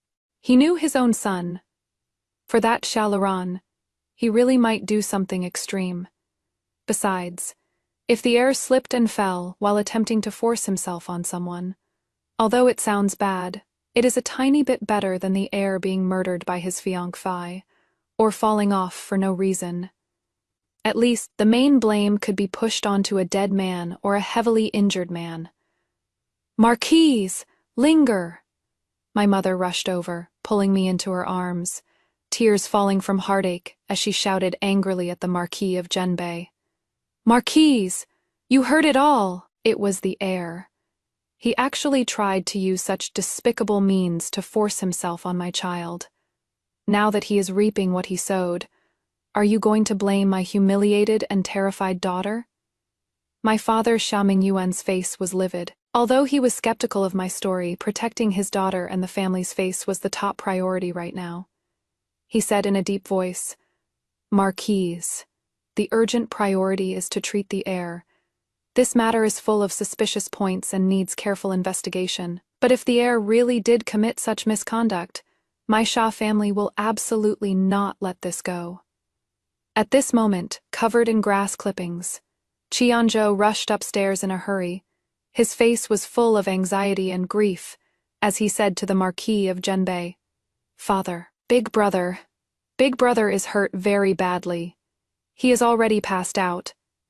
The manor doctor said he feared he injured his spine and head. The situation is very grim. He paused, then added, I was downstairs, and it seems I faintly heard the sound of a dispute upstairs, as well as Miss Xia's crying and the heir's angry scolding. This testimony of his was simply a stroke of genius, completely confirming that there was a dispute upstairs. The Marquis of Genbei's body swayed again, his face turning ashen. Qi Yanzhou's words, combined with my miserable state, made it so he had almost no choice but to believe 70 or 80% of it. Unfilial son. That unfilial son. He smashed his fist hard against the pillar beside him, feeling both bitter disappointment that he failed to meet expectations and despair over this unmanageable situation. Seeing the timing was about right, I used up my last bit of strength, lifted my tear-filled eyes to look at the Marquis of Genbei, and said the last sentence with a voice as weak as a thread. Marquis, the jade pendant. He said, even if he destroyed it, he would never give it back to me. Then, my head tilted to the side, and I fainted perfectly into my mother's arms. Linger, my mother's cries of alarm, my father's angry shouts, the Marquis of Genbei's dejected sigh, the chaotic footsteps downstairs, and Chiyu's groans as he was carried away, all wove together into a chaotic symphony. I was carried back to my room in a flurry by my mother and the maids for emergency treatment. And the news about Chiyu, the heir of the Marquis of Genbei, that he attempted to force himself on his fiancé, Xia Jiling, and accidentally fell from a building during the struggle, leaving him gravely injured and on the brink of death, spread rapidly to every corner of the capital, as if it had grown wings, accompanied by what those officials who happened to be passing by that night saw with their own eyes and heard with their own ears public opinion. Overnight, completely flipped. Before Chiyu, falling into the water while arguing to break off the engagement, was only circulated in a small circle, and it even carried a touch of romantic scandal. And this time, attempting to force a marriage, only to end up seriously injured himself, is an absolute scandal. It is moral depravity. It is his own fault. People spat on Chiyu's shamelessness and sympathized with my plight. As for that imprisoned Shalaran, no one cared anymore. She had even become the bane that indirectly caused this tragedy. It is over. It is all over.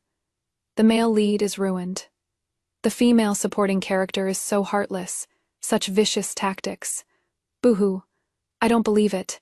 The male lead isn't that kind of person.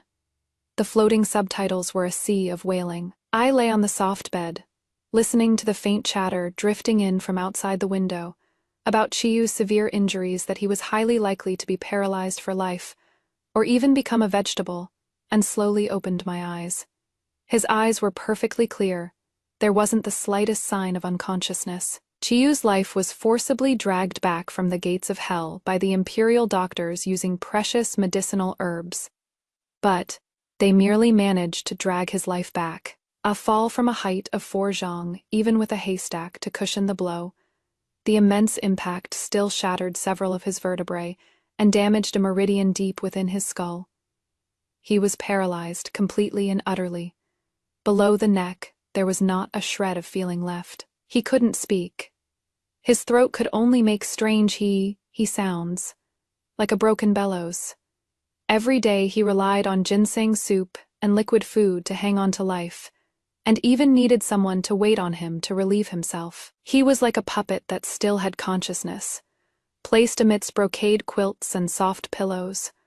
Only his eyes would occasionally move a little. In the depths of those eyes, it was no longer the arrogance and scheming of the past, but instead turned into bottomless despair, monstrous hatred, and a madness of being abandoned by the whole world. He could hear the imperial doctor shaking his head and sighing, hear his father's suppressed roar, hear the servants' cautious whispers, and perhaps even hear the news about Shah Laran being secretly sent to a nunnery outside the city for quiet cultivation. But he could do nothing. This pain of clearly perceiving everything, yet being unable to move or speak, was crueler than death. I fell, ill having suffered such a great fright and humiliation. It was only natural to fall ill for a spell. I lay in my own fragrant and soft boudoir in the Shah residence, drinking calming soup every day and listening to the latest news brought by my personal maid. Miss, the Marquis looks like he is aged 10 years. His hair has turned mostly white. As for the heir, he is considered completely ruined. The imperial doctor says it is a blessing. He can even lie there like that.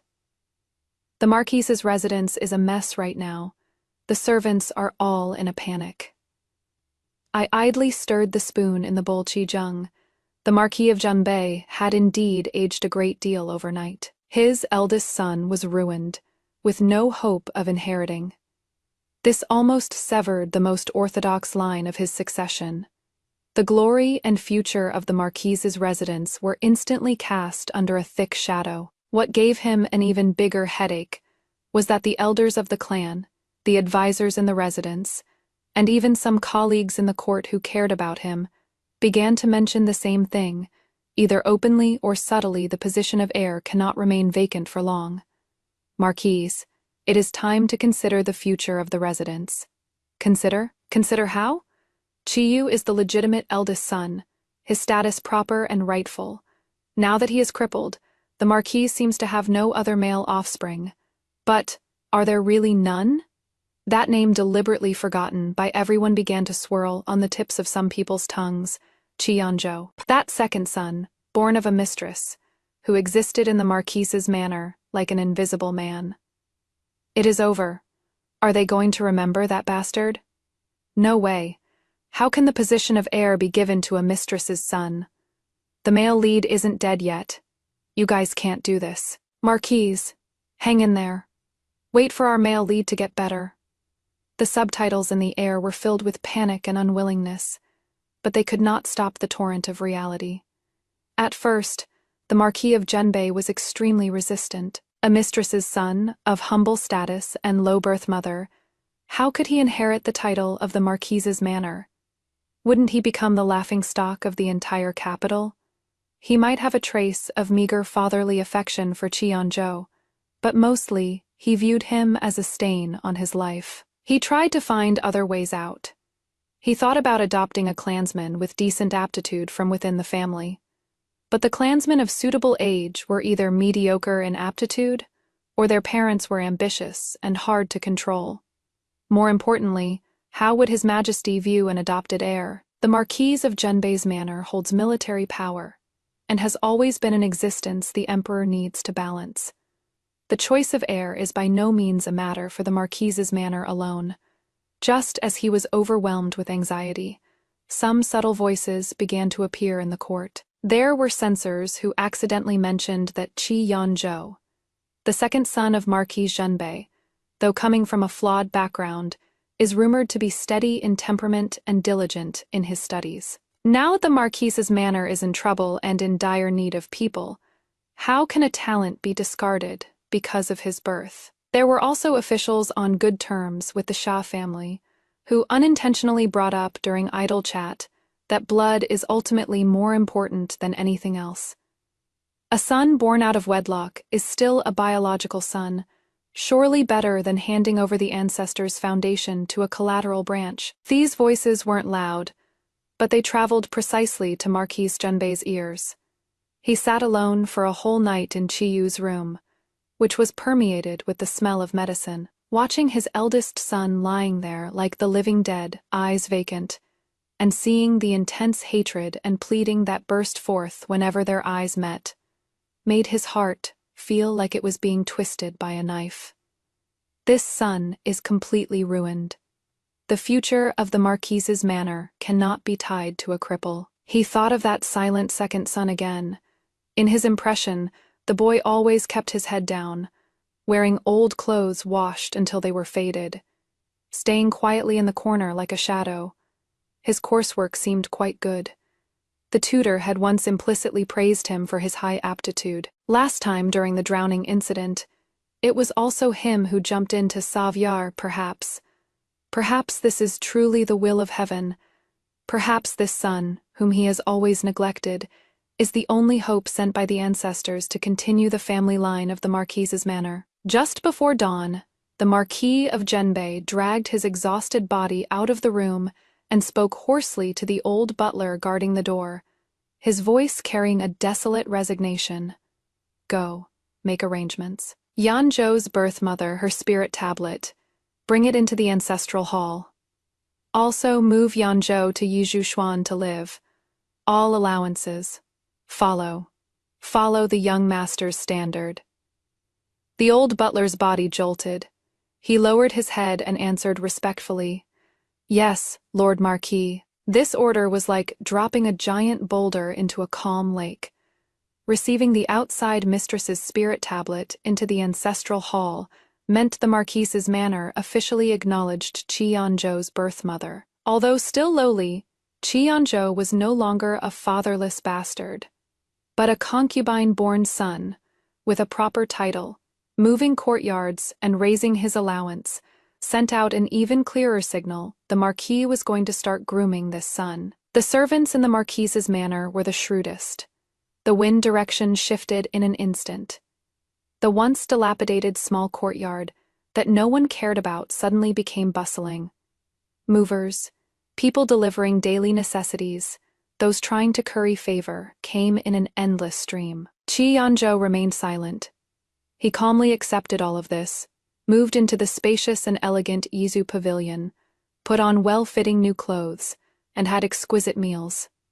But there was no joy or smugness on his face, only a composure and wariness that was beyond his years. I knew, and he understood, that all of this didn't come out of thin air. He is a blade, and I am the one who handed him to the Marquis of Genbei. We tacitly kept our distance, yet in corners where no one noticed, our eyes would occasionally meet, conveying messages only the two of us understood. The alliance, silently solidifying. The Marquis of Genbei started bringing Qi Yanzhou along to some not-so-important occasions, letting him handle some simple estate affairs. Qi Yanzhou learned fast, did things methodically, and was calm and sparing with words. He actually managed to win the praise of a few old advisors. The subtitles in the air were a chorus of wailing. Woo-woo, the bastard has taken the spot. The male lead is still lying in bed, and they're already going to abandon him. Is the Marquise blind? How can that bastard compare to our heir? It is over. The fake childhood sweetheart script has completely collapsed into a substitute taking over. Listening to the maid parrot these comments, I gently blew on the scalding tea in my cup. Chiyu, did you hear that? The position of heir you care about most, the glory of the Marquise's manor you regard as your very life, is slipping away from you bit by bit, and the one replacing you is none other than that bastard you've always looked down on and wantonly bullied. This taste is it even more agonizing than being paralyzed in bed. Enjoy it. As spring turned to autumn, Qi Yanzhou's figure gradually appeared in the Marquise's manor study, the training grounds, and he even followed the Marquis of Genbei in and out of some informal official engagements. He was like a dry sponge, silently and swiftly absorbing everything. As for me, After my coming-of-age ceremony, the matchmakers proposing marriage nearly wore down the threshold of the Shah family home. Yet father and mother always politely refused with a smile. Until that day, news came from the palace that His Majesty was concerned about the matter of succession in the Marquis of Genbei's manor. Not long after, an imperial decree descended upon the Marquis's manor. Time flew by, and nearly a year had passed since that accident at the corner tower. Chiyu remained like a living corpse, trapped in a cage of brocade quilts and soft pillows, kept alive by precious medicinal ingredients and special attendants. The best decoctions in the Marquis of Genbei's manor sustained his life, and also sustained his lucid mind, making him clearly feel the changes in the outside world day after day. The servants in the manor had long since gotten used to the new direction. The wind was blowing. The heir apparent? Oh, that cripple lying in the small building in the backyard. How pitiful. But the future of the Marquise's manor is now tied to another young master. Young Master Qianzhou of Yizhu Pavilion. That bastard, who was once ignored and bullied by everyone, was now vastly different. He moved out of the dilapidated little courtyard and into the spacious and bright Yizhu Pavilion. He was still reticent, but his back was straighter. The Marquis of Genbei hired the best civil and martial masters, and he began to systematically study the classics, history, philosophy, and literature, the art of war and strategy, as well as riding, archery, and martial arts. He learned extremely fast. In essays and policy discussions, he often had startling insights. In riding and archery, though he started late, he was willing to put in the hard work and improved at lightning speed. Even the old advisors who initially held prejudices against him, after testing him a few times, had to stroke their beards and secretly praise. This lad has a resilient nature. He is an unpolished gem worth carving. The Marquis of Genbei took him along to handle some simple estate affairs, and he was clear and organized when taking him to attend some non-core social engagements.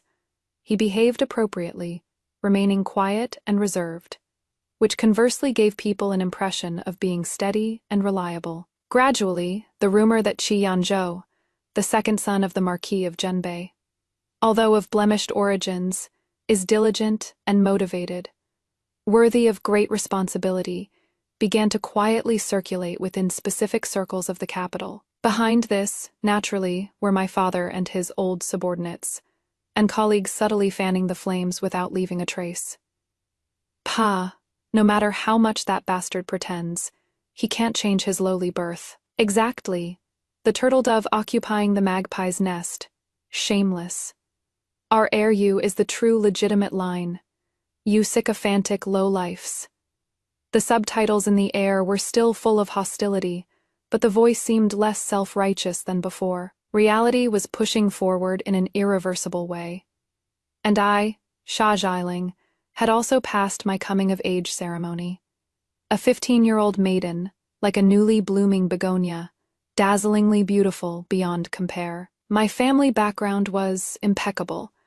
My father was a leading figure among the upright civil officials. My mother came from a prominent Jiangnan clan, and coupled with my pitiful ordeal, I garnered quite a bit of sympathy and attention. After my coming-of-age ceremony, the matchmakers coming to propose marriage almost trampled the threshold of the Shah residence. There were those who sympathized with me and wanted to give me a good home.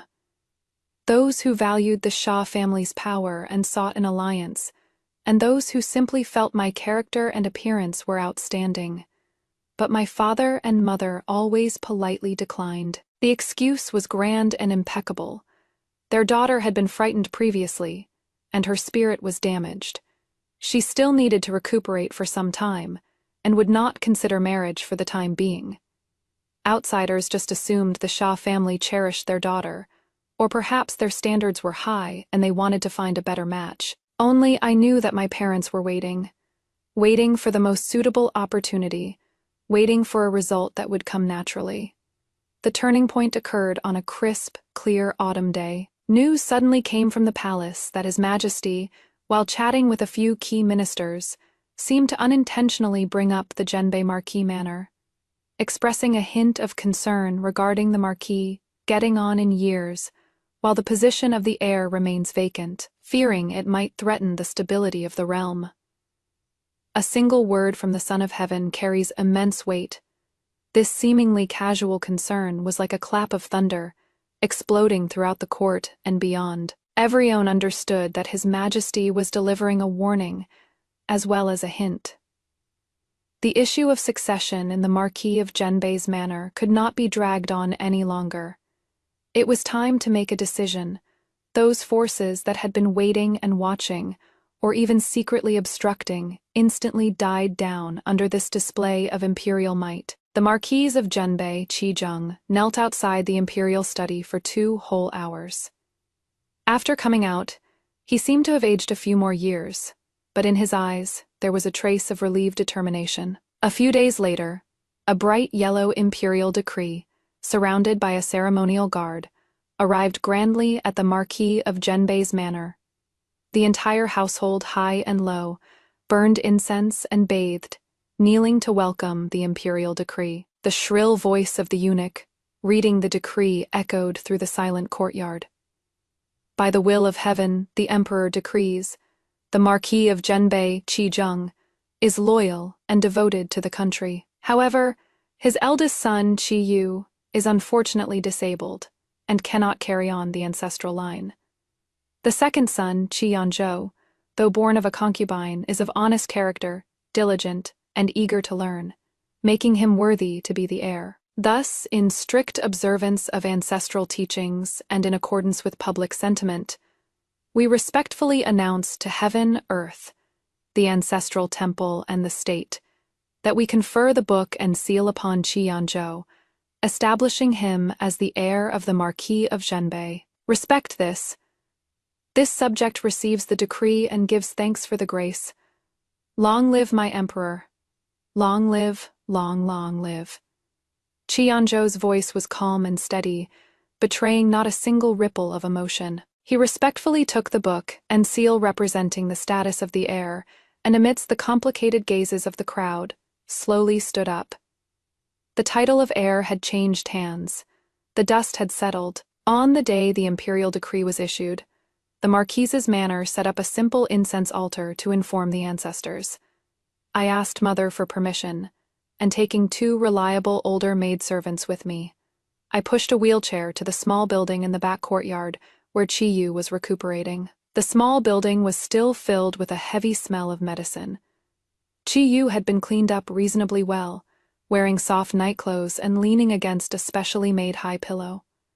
He was so thin he had wasted away, with sunken eye sockets, but those eyes suddenly burst with a terrifying light because of our intrusion. Hatred, rage, despair, unwillingness, all kinds of emotions almost seemed to split his hollow eyeballs apart.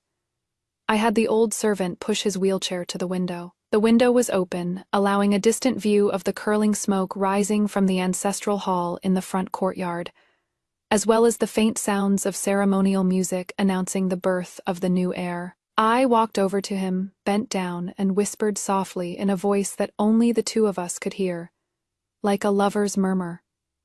Husband, did you hear it? Did you see it? His Majesty has issued a decree. From today on, the heir of the Marquis of Genbei's manor is Qi. This position you care about most now belongs to that bastard you've always looked down on. Are you happy? A rasping, despairing wheeze like a wild beast emitted from Qiyu's throat. His eyeballs, the only part of his body he could move, trembled violently, and bloody tears actually seeped out from the corners of his eyes. But he couldn't move, couldn't speak. He could only be like a rotting puppet, enduring this heart-piercing, bone-deep torture of 1,000 cuts. Beast, Sha Xiling, you beast! How dare you treat the male lead like this? The male lead sob. He is so miserable. Qianzhou and that female side character will die a horrible death. The floating subtitles were cursing frantically, yet they couldn't alleviate even 1/10,000th of Qiyu's pain right now. I looked at his miserable appearance, holding not a shred of pity in my heart, only the thrill of revenge, finally taken. Just then, the sound of steady footsteps came from outside the door. Cheonjo walked in, dressed in the daily attire of an heir, his posture appearing even more upright and tall. His gaze calmly swept over the withered, furiously staring Chiyu in the wheelchair, then landed on me as he nodded slightly. I straightened up and gave him a faint smile. The Marquis of Genbei walked in afterwards as well. Seeing Chiyu and me by the window, he sighed with a complicated expression, but ultimately said nothing. The matter was a foregone conclusion. This eldest son was ruined after all. The future of the Marquise's manor needed new hope. Miss Shah. The Marquis of Genbei looked at me, his tone carrying a trace of imperceptible ingratiation and probing. Now that Yanzhou has been established as the heir, the engagement between him and you. Yanzhou also looked at me, deep within his quiet eyes. A glimmer of light seemed to flit past. I lowered my eyelashes, putting on a shy appearance, and said softly, "It is entirely up to the Marquis and my father and mother to decide." The Marquis of Genbei's face immediately revealed a smile of relief. Good, good. I will go discuss with Lord Shah right now. Choose a lucky day and re-establish the engagement for you two. The new engagement, within a tacit understanding that went unspoken, was quickly put on the agenda. The wedding date for Yanzhou and me was set for the 6th of next month. With the wedding date set, the entire Marquise's manor immediately became busy. Although Yanzhou was a concubine's son made heir, and I was technically marrying a second time. The Marquis of Genbei seemed intent on using this opportunity to drive away bad luck and sweep away the gloom in the manor, organizing the wedding to be quite grand. Red silks were hung up. Double happiness characters were pasted all over the window lattices, and the servants' faces also carried a few more genuine smiles, as if they had truly welcomed new hope. Everyone tacitly stopped mentioning Chiyu in the small building in the backyard, as well as Shaliran in that desolate nunnery outside the city. One was already a cripple, the other was as good as a prisoner. It seemed they could no longer make any waves, but we all underestimated the madness spawned by jealousy and despair. Shaliran's days in the nunnery were not easy, accompanied only by the dim oil lamp and old Buddha statues. Eating coarse tea and bland rice, she also had to endure the nuns' cold stares and heavy drudgery. Although she grew up poor in the countryside, when had she ever suffered such torment? More importantly, she had lost her only hope, Chiyo. When the news of my engagement to Yanzhou reached the nunnery, the last string of her sanity completely snapped. She was unwilling to accept it. She was the one Chiyu truly loved. She should have been the mistress of the Marquise's mansion, enjoying all of this. It was that bitch Sha Xiling who stole everything from her. Now, even her last hope was about to be taken away. A wicked plan began to take shape in her mind. Since they couldn't go on living, they would die together. She would drag Chiyu down with her, stage a double suicide, and leave behind evidence pointing to Sha Xiling forcing her adulterous husband and wife to commit suicide. Even if she couldn't drag Sha Xiling down with her, she would still taint her wedding with Yanzhou with indelible bad luck. She used the last of her jewelry to bribe a greedy, rough workmaid, and on a moonless night, secretly slipped out of the nunnery, sneaking back into the backyard of the Marquis of Genbei's residence, where the guard had already relaxed considerably. Chiyu's small building was as dead silent as ever. Only the page boy on night watch was dozing off outside the door. Xia Laran slipped in like a ghost, a strong smell of medicine hitting her face. Borrowing the faint light from outside the window, she saw that emaciated, skeleton-like figure on the bed. "Brother Yu." She choked with sobs and threw herself at the bedside, tears streaming down. Chiyu's originally hollow eyes, upon seeing her, suddenly burst with shocking brilliance. It was astonishment, excitement, and even a trace of indescribable fear. A rasping he sound came from his throat. He tried desperately to shake his head but couldn't move a muscle. "Brother Yu, don't be afraid. Liren is here." A twisted yet gentle smile appeared on Shalaron's face as she took a small porcelain bottle from her bosom, inside of which was a medicinal juice thick and black as ink, emitting a pungent odor. I know you are in pain. I know you don't want to live like this. Laren will accompany you. We'll go together. On the road to the Yellow Springs, you won't be alone. She brought the medicine bottle to Chiyu's lips, her eyes burning with fervor. Drink this, and we'll be together forever. Let that bitch Xia Xiaoling, that bastard Qianzhou, be buried with us. Chiyu's eyes were filled with extreme terror and resistance. He didn't want to die. Even if he lived such a wretched life, he still wanted to live. He desperately tried to close his mouth, but his jaw was powerless. He could only let that medicinal liquid emitting the breath of death draw near. Lely, don't. She is crazy. She really is going to poison the male lead to death. It is over. It is really over this time. Right at this critical moment. Bang! The door was kicked open violently. The light of the torches instantly dispelled the darkness in the room. Qianzhou and the Marquis of Zhenbei, along with his guards, appeared at the doorway like divine soldiers descending from the heavens. You vile woman, stop! Marquis Zhenbei roared, his eyes bloodshot with rage. Shalaran went rigid with fright at this sudden turn of events. The medicine bottle hit the ground with a clang, spilling thick black liquid that sizzled as it corroded the floor. Obviously, it was a deadly poison. That is not it. Shalaran's face turned deathly pale as she still tried to deny it. Qianzhou lunged forward and kicked away the medicine bottle beside her, while the guards swarmed in and pinned her down tight. I walked slowly to the bedside, looking at Chiyu, who was still in shock and drenched in cold sweat, then looked at the puddle of poison on the ground. Then my gaze landed on Shalaran, who looked completely deranged, and said with an icy voice, Shalaran caught red-handed. What else do you have to say? It was you. You set me up. Shalaran struggled, glaring at me with bloodshot eyes, screaming hoarsely, You vicious bitch. You won't die a good death. Set you up, I scoffed, pulling a crumpled piece of paper from my sleeve. It was a fragment of the secret letter she wrote when bribing the old servant.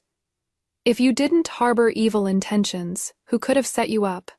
You intended to poison the air, staged the scene, and framed me. The evidence is solid. The Marquis of Zhenbei trembled all over with rage, pointing at Shalaran. You venomous woman, to think my manor sheltered you.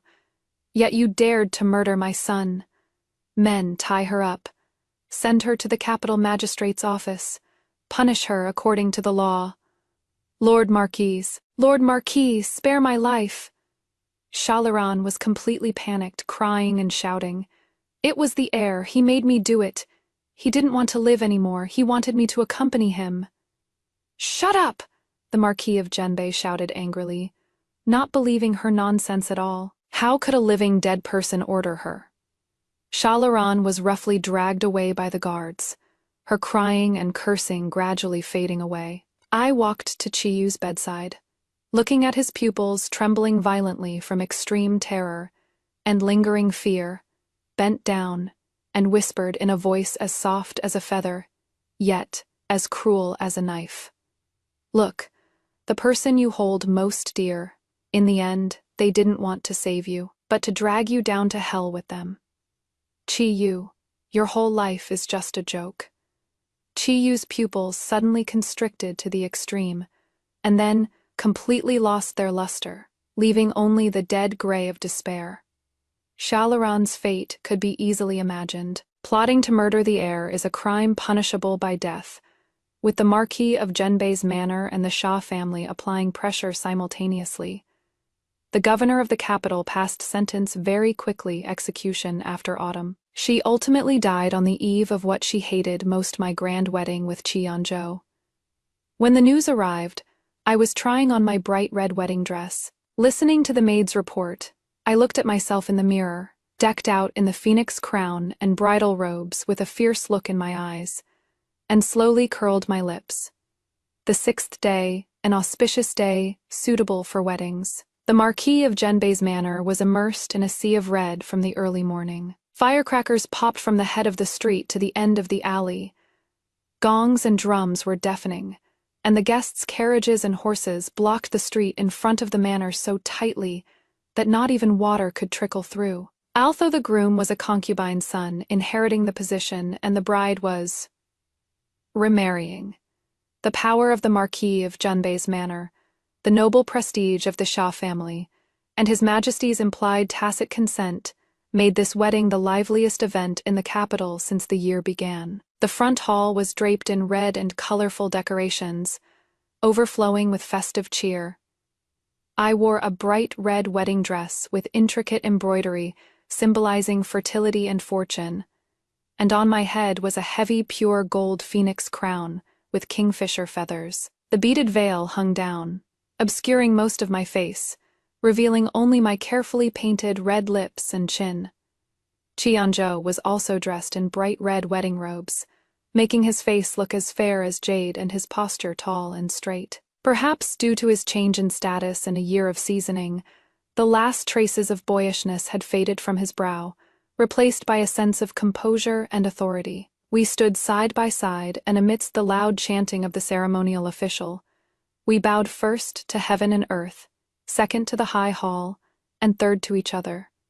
With every bow, I could feel gazes of all kinds cast from all directions. There was envy, jealousy, scrutiny, and also subtle pity or disdain. But the blood in my whole body ran hot. I have waited 2 lifetimes for this day. The ceremony is complete. Escort them to the bridal chamber. Cheers, blessings, and the sounds of clinking glasses instantly engulfed us. Qianzhou gently held my hand. His palm was dry and warm, carrying a kind of firm strength. Surrounded by the crowd, we walked toward the meticulously decorated bridal chamber. The location of the bridal chamber's window was specially chosen by Qianzhou. Pushing open the window, one could see the small detached building in the backyard from a far Chiyu's cage. Inside the bridal chamber, red candles burned high, and the fragrance was rich.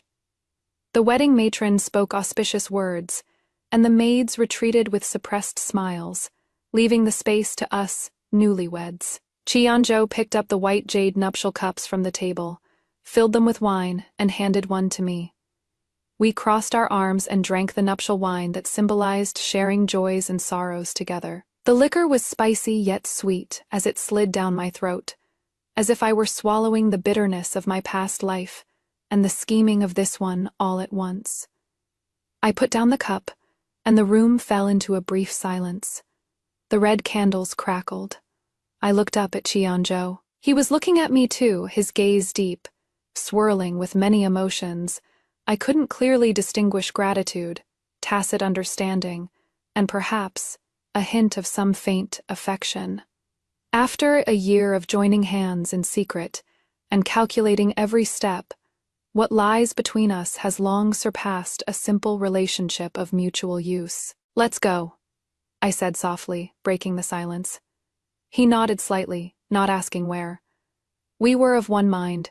He picked up a thick cloak and carefully draped it over me. Then, we quietly left the noisy bridal chamber, crossed the silent corridor, and headed toward that lonely little building in the backyard. Inside the little building, the lingering smell of medicine still hung in the air, lifeless and heavy. The old woman guarding the place was startled when she saw us and hurriedly curtsied. Qianzhou waved his hand, signaling for her to leave. We walked into that room. Chiyu was still leaning against the bed in the same posture, like a shell with its soul drained out. Hearing footsteps, his eyes turned mechanically. When the figures of the two of us, especially those blinding bright red wedding robes, came into his view, his eyes previously like dead water, suddenly surged with raging waves. Hate, monstrous hatred. It almost seemed to take physical form, ready to burn us to ashes.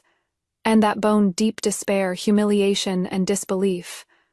We actually came before him wearing wedding robes. In the cage where he lingered on his last breath, to flaunt their victory. I walked slowly to the bedside, Qianzhou following quietly at my side. I looked at his face, twisted and hideous from extreme pain, watched the tears mixed with streaks of blood seeping from the corners of his eyes once more. Yet my heart held not a single ripple of emotion. "Husband!" I spoke, my voice soft, yet every word was like a knife scraping bone and gouging the heart. "Today is the big day for Yanzhou and me. Do you see it? This marquise's manor, decorated with lanterns and streamers, full of guests, all celebrating the new heir and the new heir's wife. Without you, the marquise's manor is still glorious, even more lively than before." Qianzhou reached out and wrapped his arm around my shoulder, his manner intimate and natural. He looked at Qiyu, his gaze calm, yet carrying a victor's declaration. "Big brother," he spoke, his voice steady, rest assured. "I will take good care of the marquise's manor. I will take good care of Xialing too. You, just rest easy and recuperate." He bit down hard on the words, rest easy. A hoarse, desperate rasp like a trapped beast came from Chiyu's throat, his whole body shaking violently, eyes bulging and bloodshot, staring dead at us as if he wanted to slice us into 1,000 pieces with his gaze. But he couldn't do a thing. He could only watch helplessly and feel it, watching everything he cherished, most being taken away by the people he despised the most, watching his enemies being loving and blissful right in front of him. This is a torture more cruel than death by 1,000 cuts. Looking at him in this state, the last shred of resentment from my past life finally vanished into thin air. I leaned into Qianzhou's embrace, turned around, and stopped looking at that pile of nauseating rotten mud. "Let's go," I said. "Okay." We left arm in arm, the red hem of the robe brushing over the threshold like a banner of victory. Behind was Chiyu's final broken, silent wail, and the thoroughly sunken, eternal darkness.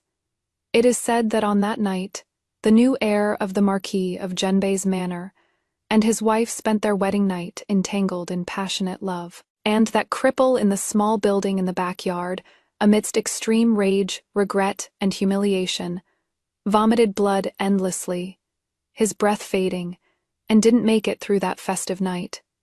But who cares?